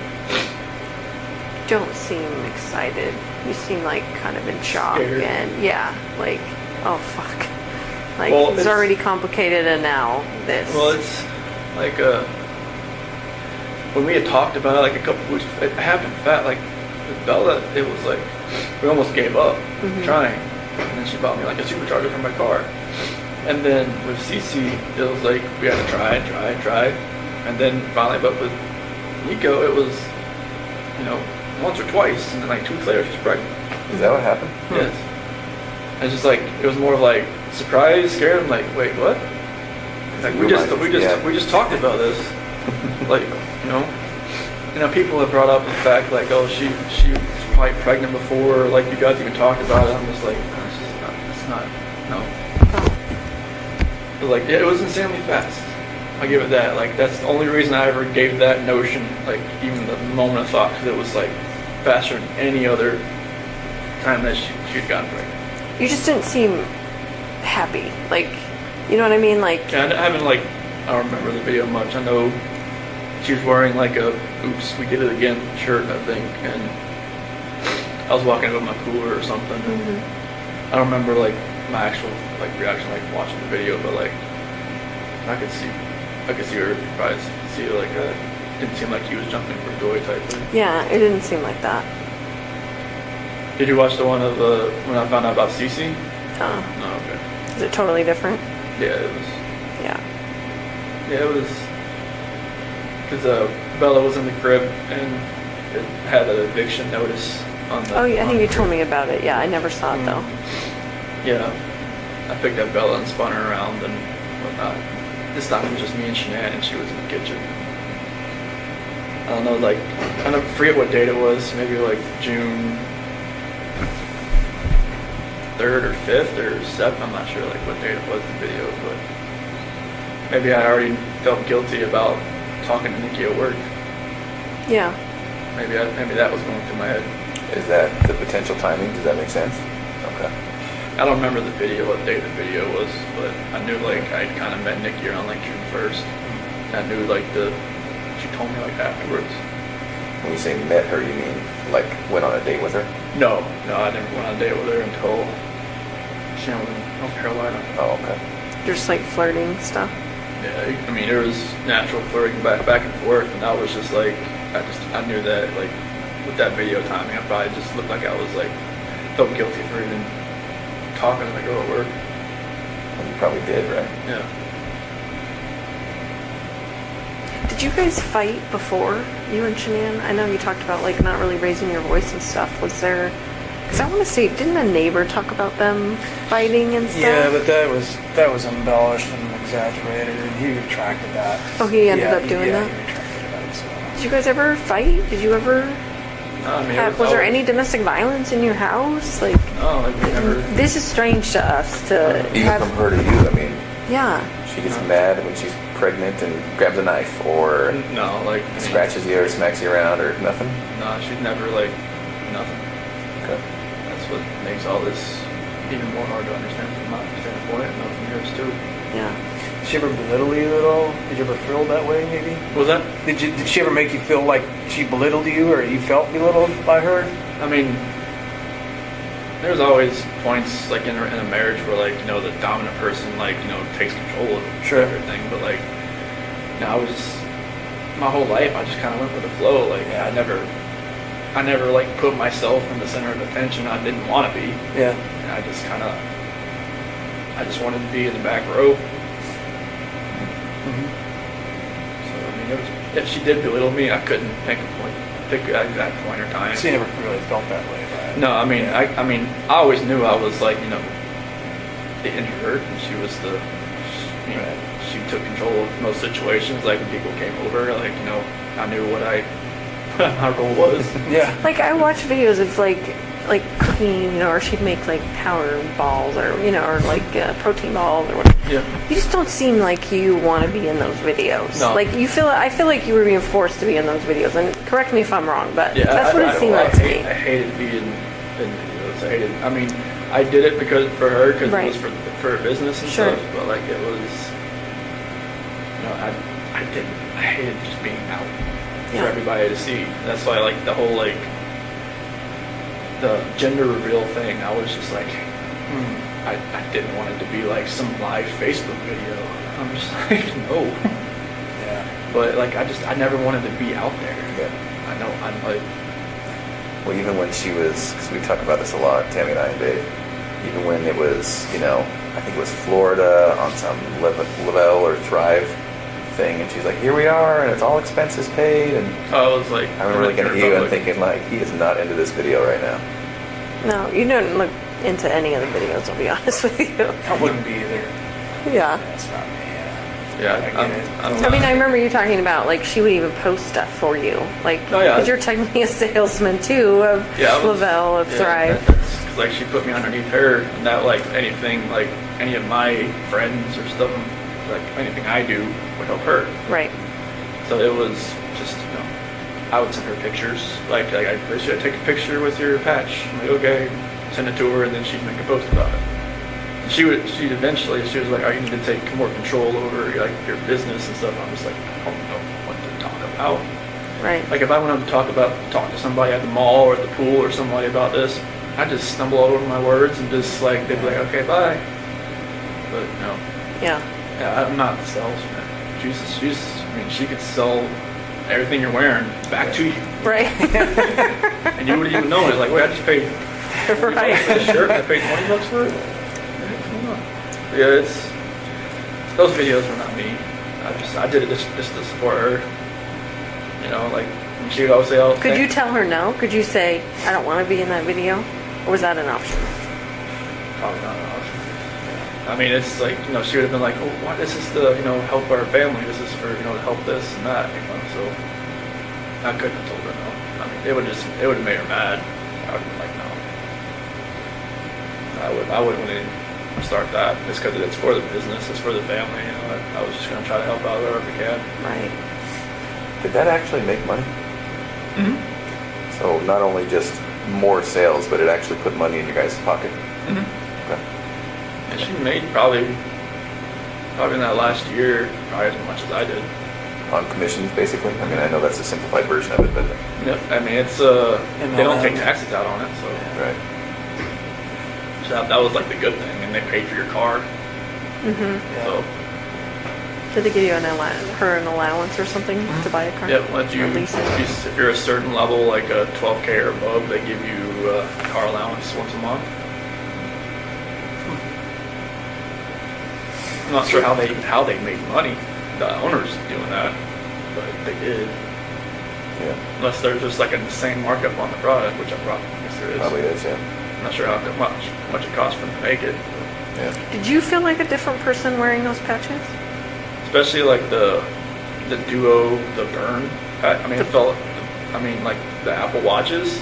Like if you look on it, like when it tells you you're exercising, it says I was exercising like all day because my heart rate was like up. Oh. Just from those patches. Was it full of caffeine or what? They just have something. They had something in them. I mean, the black label ones, the longer black ones, those had caffeine in them. but it never had that effect. I mean, the duo burn ones, the ones that are more of like the fat loss type, it felt like I was working out all day, even though I wasn't. Oh, were you tired? I mean, I know at some points, even Nikki said that, like, I'd fall asleep on the couch, on her couch, while I was talking to her, and then, like, pick back up like I never knew I fell asleep. Which I don't know if it was, like, some insomnia thing or what, but, like, I wasn't sleeping much. You had a lot going on then. Yeah, but that was the only patches I really felt like a real big difference on, just because it felt like I was working out all day. Mm-hmm. You don't feel like they changed your personality or anything like that, though? Or do you? I don't really know. I know I just felt different on those than any other patch. I felt like I could just go longer and longer each day. Mm-hmm. And I'm not sure, like, if that was probably a bad thing, because I don't think I was probably sleeping more than 3 hours a night. So would you stay when Shannon was gone, would you stay with Nikki and then go home for, like, to get ready for work? Yeah, I just wake up at like 4:30 and go home and get ready for work and leave. And I just work out when I got back home. Mm-hmm. What were the conversations with Nikki as far as at some point you guys were talking about her helping you find an apartment? So what did you guys talk about as far as your future together? That didn't really happen until, like, I got back from the beach. So I told her, like, I lied to her, like, hey, like, I had talked to Shannon about getting a separation. And that talk hadn't happened yet? No, I mean, it kind of, like, she knew something was going on at the beach. I mean, we weren't sleeping in the same room, and then she even mentioned the fact, like, hey, Colorado's 50-50 state or something like that, and which I was like, okay, well, I guess you looked it up. But, that actual talk hadn't, like, actually happened. I was just, like, I thought it was going to happen. Yeah.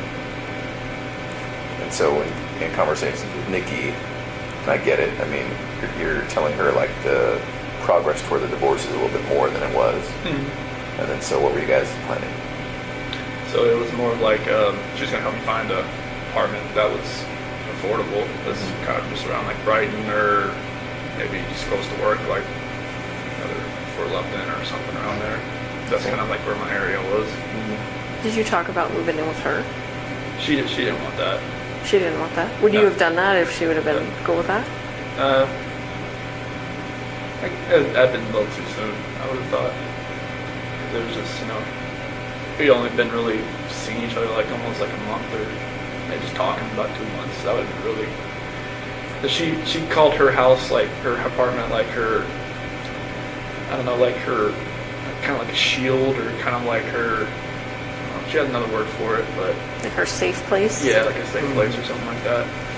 And she was like, people like to invade it, but that's why she always let me come over, because she said she felt like that was fine, like her dog liked me and everything. Like, she would say, hey, you just should belong here type thing. Okay. So you and Shannon, did you talk about selling the house? At what point did you?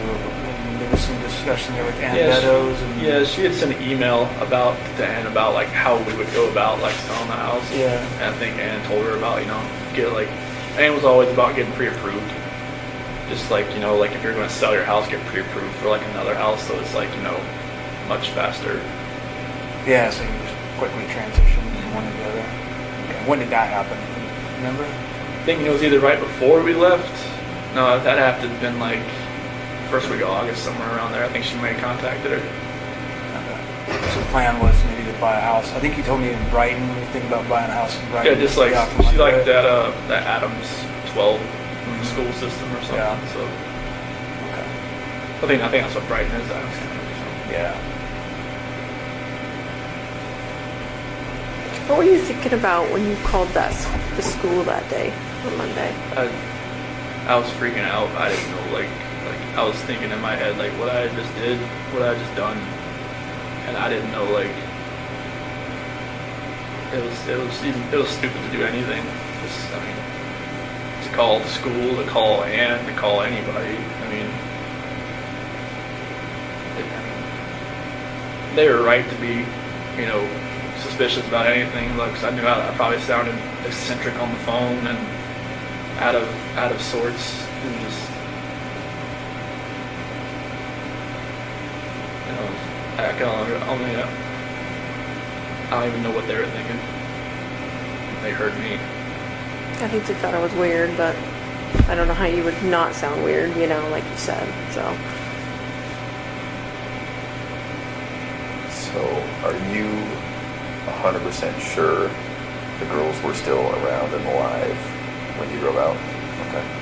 So that's completely accurate. There's nothing else about that. They got in the truck. Okay. Where did the blanket go?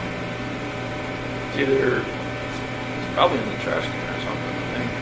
In the trash? It wasn't like, it was still in my truck. Okay. We thought we saw some GPS where you had stopped by near construction roll-off dumpster. Is that true, or? I think that's like, I dumped my clothes in there.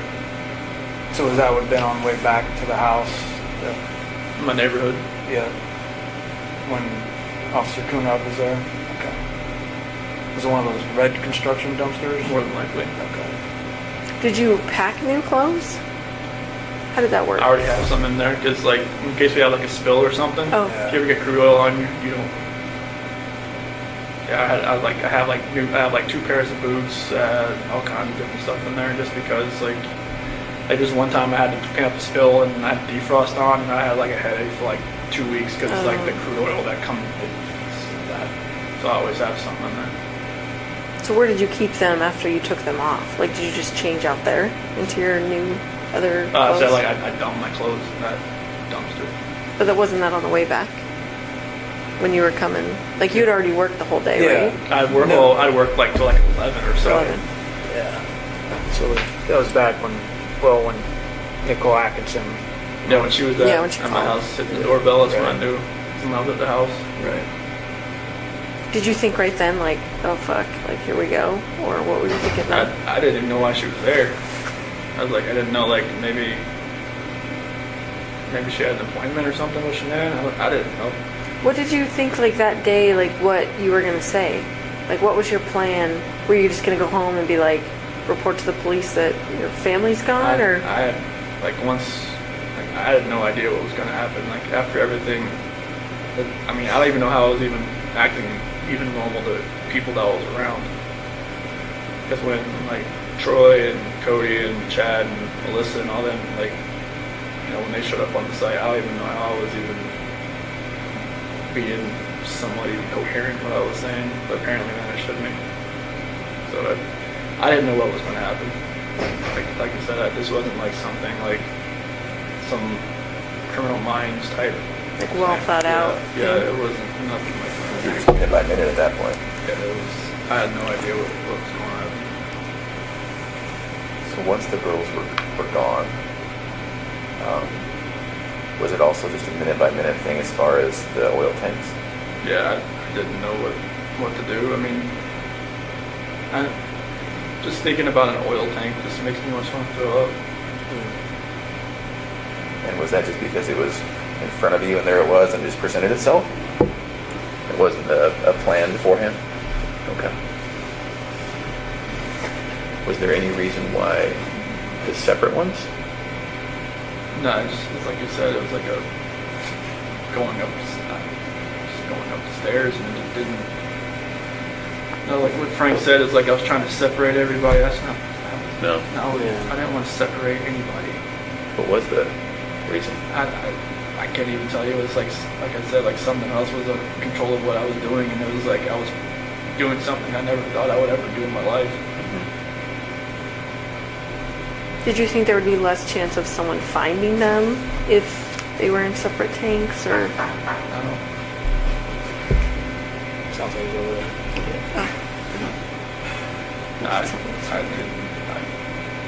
Whatever my reasoning was in my head that day, it wasn't sound. Nothing was right. And you don't even remember thinking about it? No, it was just like, it was like a reaction of something that I wasn't even thinking about. Yeah. Can we talk about the trash bags? Do you remember that? Oh, with There were two. okay.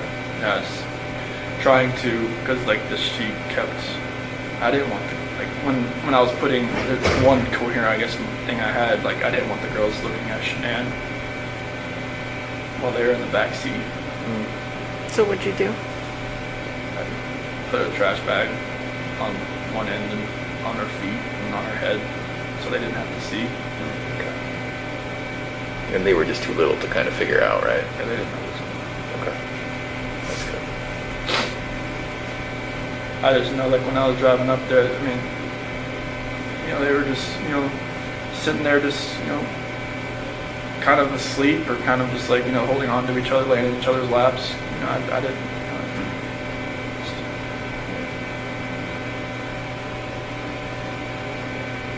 Do you remember having any thoughts or thinking about why not just putting them all together with Shanann? Honestly, it was just happening so fast. I had no time to really have a thought that was my own. Okay. But I wasn't like dutifully trying to separate anybody passing away, trying to keep anybody separate. And everything, Frank, Sandy, and Frankie said, like I don't hold it against them. I mean, they can hate me for, they have a right to hate me for the rest of their lives. They don't hate They you. don't. In fact, while we're on the subject, I speak with them weekly, and I told them that we were going to come here and then hopefully would speak with us. And they told me to tell you, understandably, they're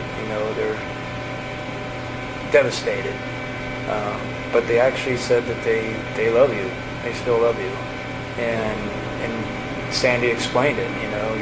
He's our son-in-law for 8 years. I can't just turn that off. So they don't hate you. They don't. That's amazing to hear that. Yeah. Well, and I can tell you, Sandy was the one that was most resistant to penalties in this case. And she said that. She told me that from the very beginning. That she didn't want that. It's God's decision. It's not her decision. And then she told me that even then. So it's not just a one-time thing that she has said it to me. It's been over the whole course of the event. So that's probably one of the most honest things someone's ever told me. So it's pretty amazing. Faith is. She's obviously a believer. So am I. I get it. So I understand it. That's amazing to even hear that. Yeah. Good people. I would have figured they would have hated me for. They don't. I mean, yeah, anybody would think that. I certainly would have, but I have to admit I was surprised, really taken back by that. But they certainly don't. What did they say when they knew you were coming out here? They said they want to know, details because they need closure. And that's really all they want, and they want to keep it private. And I said, well, absolutely. We'll talk to them about what you told us, and just so they can put it past them, because they're having a hard time dealing with it and trying to get past it all. And I think that may help, just to know. Closures, I mean, my parents still think, like I told them I pled guilty for a reason. Right.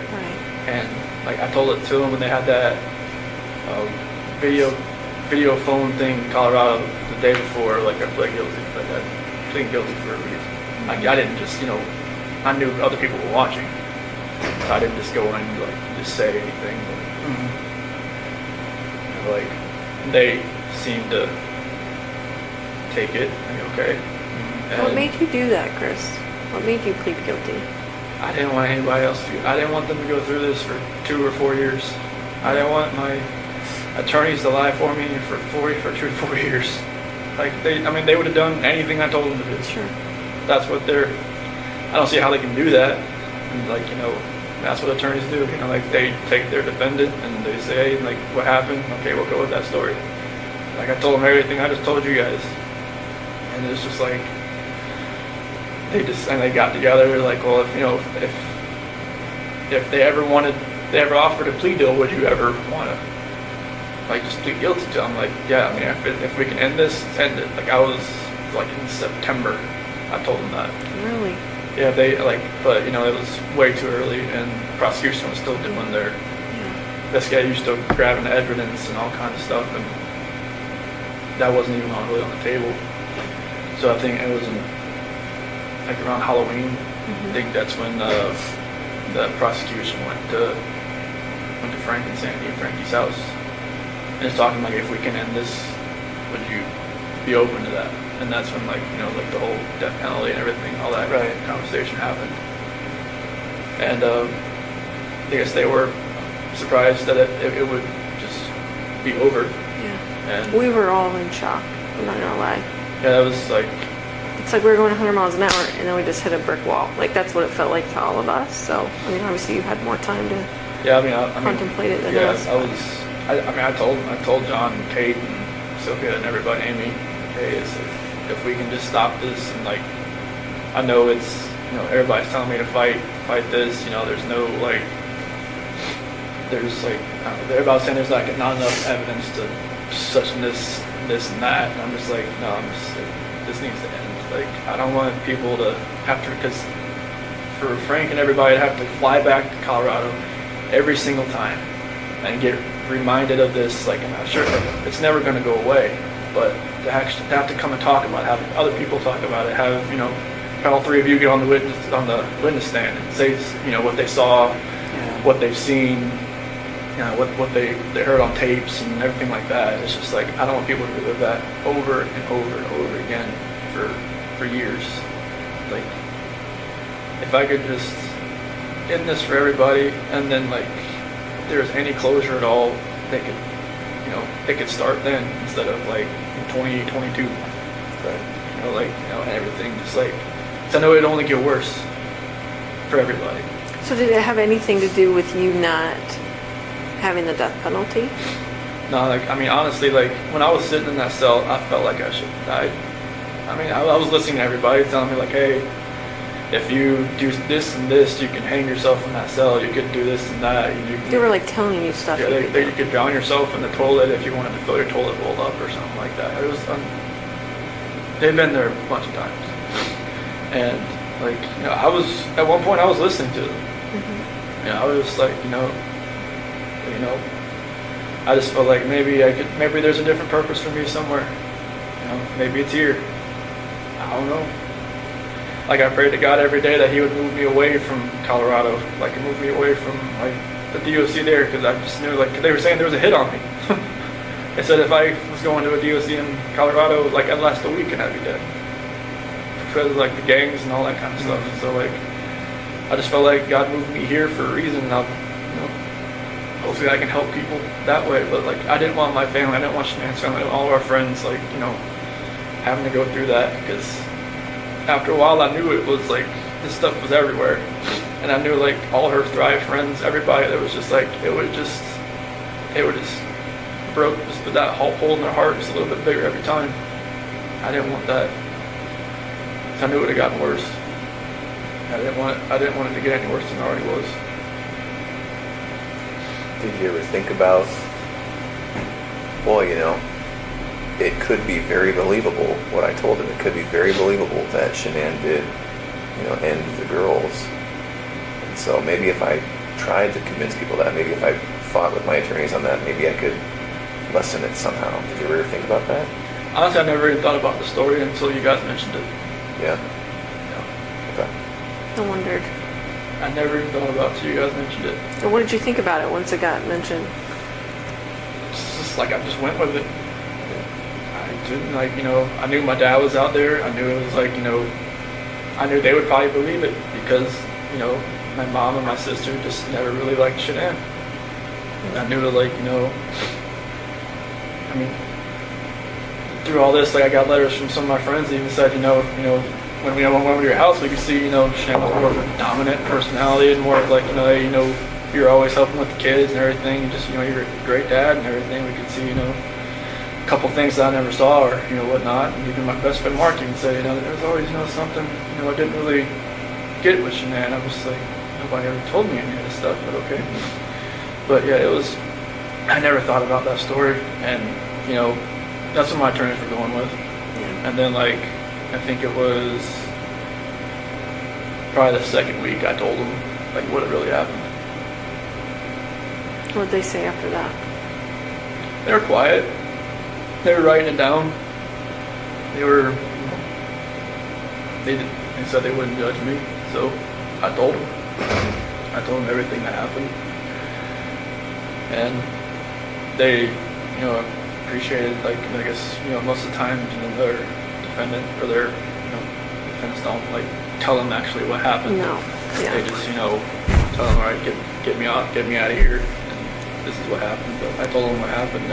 I didn't want them going, if this was going to go, anywhere in courts, I didn't want them to be under a false pretense and, get surprised. So I know, there was probably things that you guys probably knew that maybe if I lied to them and just tell them, no, this is what happened, that it would have made them look, foolish and stupid and just unprepared. And I'm just this is what happened. And they appreciated me telling them that. So now they would be prepared. And that's when they were saying if it was ever, if we ever went to them, the prosecution, and say, hey, if we could end this, would I be open to it? I'm if this could end, let's end it. I know there was wasn't her phone found on the couch or between the couch cushions? Did you plant all that I stuff? just threw it in there. You just threw it in there? Why did you do that? I don't know what was going on that morning. Even her watch, her phone, if I was actually, if I'd planned this, I would probably just take it out to the field or something, But, What about her ring and stuff? What were you thinking about that? It's maybe she actually really wanted a divorce. Maybe she didn't want to fix it. Just put it there on the counter. She took it off? Or did you take it off? I took it off. Okay. Oh, so that would look like she was saying, I want a divorce, I'm leaving it here when I'm taken off. I see. So the phone and her watch and the couch, was that morning before you left to go to service? Okay. Yeah, because I think Nicole's son found it or something. Yeah. What other things did you do that maybe we even missed? Tried the phone and the watch. I think I threw the therapy book she wanted me to read in the trash. I don't know. That was that morning? I think so. Were you trying to make it look like she threw it in the trash? I don't know. I just I just didn't think nothing was ever going to work again. So I didn't know what was going on. Did you go down to the basement? I thought the basement door opened. Yeah, the door is open, but yeah. So there was a lot of movement. I think it was around 4:26 or something. And the garage door opening, the basement door opening, and then of course the living room sensors and all. Do you remember what you were doing all during that time? Other than You had a lot of going in and out the steps. garage. I'll just say that. Okay. So the basement, I'm not sure. I mean, the only thing I really have down there is my workout, the bench press and whatnot. Do you remember going down there for anything or opening that door for anything? Did you think about, well, maybe I'll take her out that way, or is it a walkout basement? No. It wasn't at your house. Okay. No, it's like a garden level basement. So Okay. But no, I don't remember really. What's that? I don't think I worked out that morning. Were you packing your lunch in the kitchen? Did you have yeah. to do all that normal Yeah. stuff? Yeah. Okay. Yeah, I definitely packed lunch and everything. Did all that, but I don't remember about the basement. Unless I just worked out that morning, I just don't remember. I don't think I did. So one of the more Unless there was a trash bag down there, that I don't know. Yeah, you got trash bags from there? Maybe there wasn't any in the garage, and I went down there and got one. Do you normally carry a roll of trash bags in your truck? No. So there was a roll in your truck. There was? Yeah. Maybe I just grabbed it and brought it with me then. That would have been kept in the basement, maybe? Or Basement or the garage. or the garage? I'm sorry, what were you saying, Graham? one of the more kind of poignant or tender moments in all of this was seeing you with your dad when he came in. What was it like when you picked him up at the airport? It was very strange. It was kind of like I almost knew this was probably the last time I'd ever see him on the outside. In my head, I knew that. Yeah. What'd you guys talk about? Honestly, like, he just wanted to talk about sports. He just wanted, he just, like, you know, he's always kind of like, you know, distance himself from like a problem type thing. Like, you know, when, like, if there was ever an issue or anything like that, he always want to talk about, like, just bring up, like, when I was trying to get him to quit smoking, like, all the time. Like, that's after, like, I graduated high school and whatnot. He would. Are you talking about cigarettes? Yeah. Okay. And he would always, like, just change stuff. He'd be like, oh, you never happened in the race, football, or something. I mean, he just never wanted, like, you know, he said, okay, yeah, I'll get to it, and he just, boom, something else. And, you know, I just kind of felt like it was kind of like that, you know, like, he asked, like, a few questions, like, you know, do you know where they're at, and do you think, you know where they're at, or anything like that. And I just, you know, told him no. And then, like, just want to talk about sports and just, like, normal things, and just kind of, I'm not sure if he maybe knew anything, you know, maybe he kind of figured out something maybe happened and just wanted to talk to me as his son. Is it possible he saw that you were in a stressful situation and wanted to do what he always did, make things comfortable? I think that was a good way to put it. I think you picked up a lot of that from him. Yeah, because I mean, stressful situations, like, I mean, the gray hair didn't show it, but, like, I try not to be in stress. But, you know, it's like, you know, I worked on cars. There's a lot of stress because it's always, you know, it's on commission. You know, you get paid what you do, not by showing up. So, you know, then Darko was a little less stressful because, you know, I got paid just to be there. But, you know, Was your dad's marriage like yours and Shanann's marriage, as far as, like, your dad was the more passive one and your mom was the more my mom dominant? was always the more aggressive one. Was she like Shanann in a way? I mean, were you attracted to Shanann because she was kind of like how your mom and dad's relationship was, or? It was like, you know, it almost mirrored, like, her mom and dad's relationship, honestly, because her dad's like my dad. Because they're both, like, kind of calm and cool, collected. I could see that, yeah. And her mom is very... Sandy rules that roost. Oh, yeah. Yeah. Very. And it's just like, you know, I kind of related it to that. It's like, her mom always said, like, she always told Shanann that she would marry somebody that was kind of like her dad. And I felt like I was kind of like her dad. I mean, I wasn't like, you know, I couldn't build a lot of things he could, but, you know, our personalities were kind of like, you know, I was always, you know, I think he really liked me the first time he met me because, like, I was helping Shanann with this. She had got this car from the dealership that she worked at, and she was driving around, and it felt like, you know, the wheels might fall off. And I pulled over where her dad was, and I got underneath it, jacked it up, and I was, like, you know, trying to fix everything. He's saying, like, any other guy she'd ever dated would have just, like, stood by and watched me do it. And so I think that's when he really, like, kind of like me. Took to you. Yeah, it's just like I was always wanting to help people, not to hurt anybody. Well, and you helped her all through her lupus, and you're at the colonoscopy, and you're jacking up the car. And Yeah, I mean, anytime she had an issue with, like, Carter at the Dirty South Customs, and, like, I would just go out to work, see what I could do with it. You know, I would just, you know, do whatever I could to help. yeah. Well, and I think one of the reasons Frank and Sandy work so well is because Frank let Sandy be Sandy. Yeah. And they probably both saw in you that you let Shanann be Shanann. Yeah, I just, like, you know, I didn't try to change her. Right. Like, I just let her be, you know, who she is. Yeah.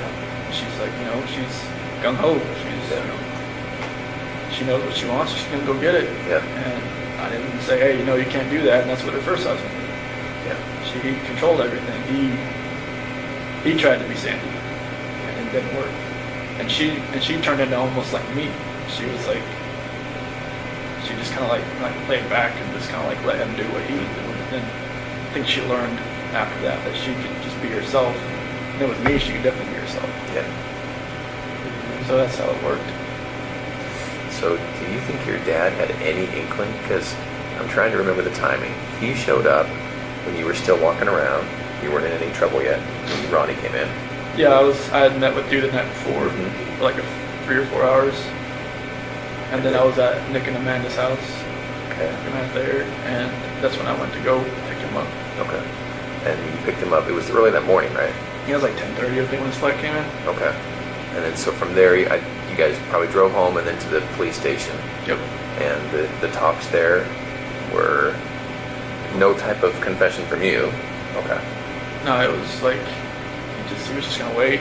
Okay. I told him, like, if you're hungry, there's like that barbecue joint down the street, Yeah. and like, it's good, and just, he told me he never left. He didn't. I wasn't lying. Yeah. He was faithful. He was. I don't know how he lasted that long without food. We ended up giving him food. Yeah. Oh, okay. He was great. And the reason I ask is because when I look back and watch the video, now knowing what I know after talking to you today, I can see how genuine he was. But I just didn't know if you guys had come up with some sort of plan. Okay. No, we never talked about anything Okay. like that. I don't know, if I had told him anything, he would have probably just told me, just tell him right away. I think you're right. Like, he would have still loved me either way, but he would have told me, you need to tell him, Yeah. like, right now. Yeah. Like, I didn't think I was going to be there for 14 or however long it was, like 10 hours, however long I was there that day. You were there a long time. Yeah, but it was, he would have told me just to say, just to tell you. Yeah. Did you know walking in there that you were going to tell us? Or did you think... I knew there was a reason you brought me back in. I know, well, for the, What'd you think about the polygraph? that was horrible. Why do you say that? I don't know how you do that. Why do you say that? Because Tammy's a torturer. I'm not. No, like, Tell me. You answered, you asked me questions for like 3 or 4 hours beforehand, and then you do the polygraph, and it's like you just break down somebody's brain to where like Too it's like much or what? Too much. Jello, and it's just like I know it's you guys have a job and you have a plan, and that's what you executed it. She's thorough, right? There's just no way to get out of there without the truth. No, I kind of knew like because right when he asked me about like Saturday night, when I told you about the walking, I was like, man, she's like going through her head. And I was like, fucking lie. Well, we did know, we found out about Nikki right before the polygraph. I figured that out after with meeting with John and everybody that Yeah. she had met with somebody from the CBI, like on the 14th or the 15th. I was just like, wait, they were talking. Oh, okay. So you already knew. So, but I mean, I didn't know how extensive it was, but yes, we knew. yeah, I walking in there that day, just walking into that room, I knew I wasn't walking out. Yeah, Just the feeling I had walking in that room. yeah. Just seeing all, I don't remember if the polygraph stuff was already in there. I think it was. It was, yeah. But it was, I knew I just feel like sometimes when people, do the bad thing and they stay, like, some part of me thinks, well, I think they're here because they really want to tell us what happened. Because it's not normal that you want to keep all that in. Like, that just kills people on the inside. And I could tell it was killing you that day. Yeah, it was just like that. The 13th when I slept in the house, I did nothing.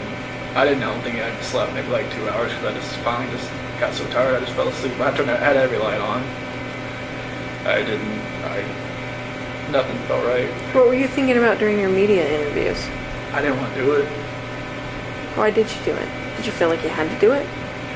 I felt like, they would have just kept knocking on my door until I answered it. And like, I didn't even set it up, but Nicole Atkinson set it up.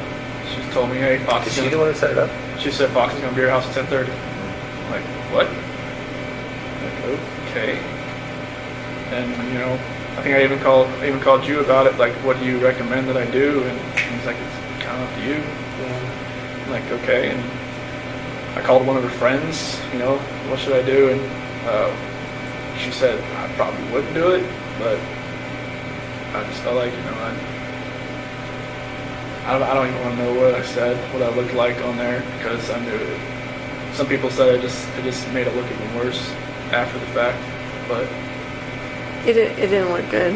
I mean, obviously we can't say, oh, we knew right then he was lying, but I think we all watched it together and went, this might be bad. Yeah, I mean, I had that feeling after I watched it.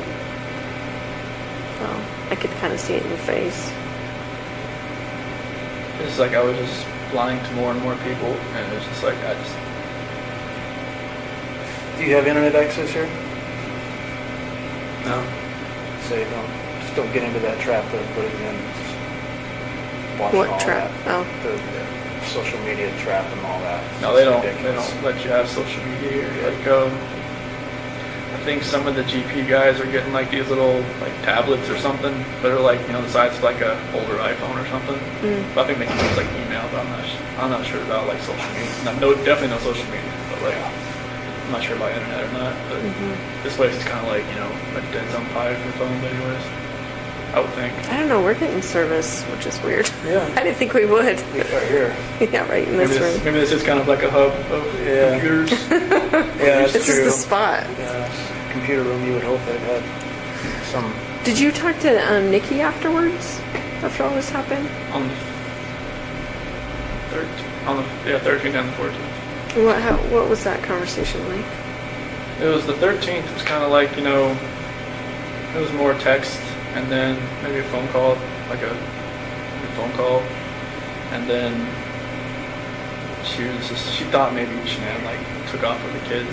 Like just, because I was telling her I didn't know where they were and all that. And then the 14th, she kind of like, I think she kind of thought something may have happened because they hadn't come back. Why do you say that she might have thought that? Her, she kept asking me like some weird questions. Like she kept asking like questions that only I would know, but she was testing to see if like it was actually me on the phone. Like What do you mean?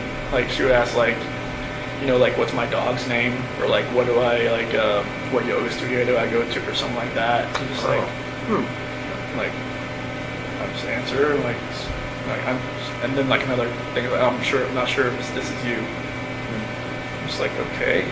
Is this through text or is this through calls? Text. Oh, okay. So she wasn't hearing your voice. Okay. Yeah. Is it possible she thought you'd been arrested and we were on the phone?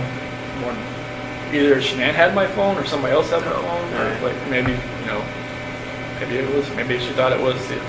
Well, hopefully Shanann would know all the answers to those questions, right? No.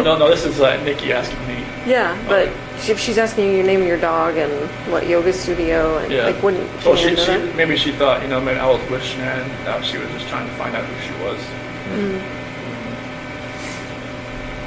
But yeah, like some of the conversation like on the 14th got a little weird. I think that's when she met with CBI or something, or FBI. I'm not sure who she met with first. So she talked to you after she met with? No. Oh, she That did. was like she had told me like this is the last time you'll probably hear from me. I'm going to stay at my friend Jim's place. All this is all going on.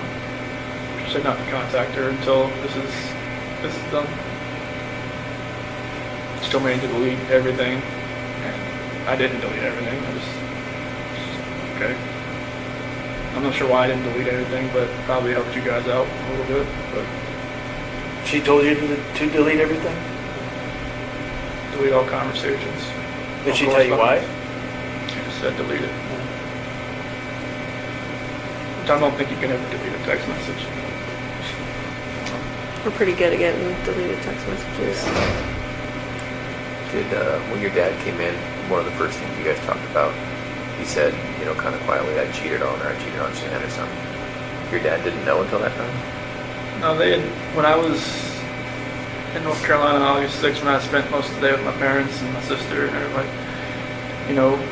they had, I had told them like something like, this, I don't think this is going to work, like, with what happened with the nuts and everything, and they're not being able to see the kids, they're like, this is the first time they had talked to me, and pretty much. Oh, because you went 3 weeks or something, right? Yeah, because Shanann told me to call him while I was at the beach just to smooth everything out, because she was like, all right, whatever's going on in your head, you need to fix this. But she didn't want the kids to see him. She didn't want to see him. And then like when I did see him on August 6th, it was after I went and saw my grandmother. She's in a nursing home. And she still wouldn't go see my parents or anybody with the kids.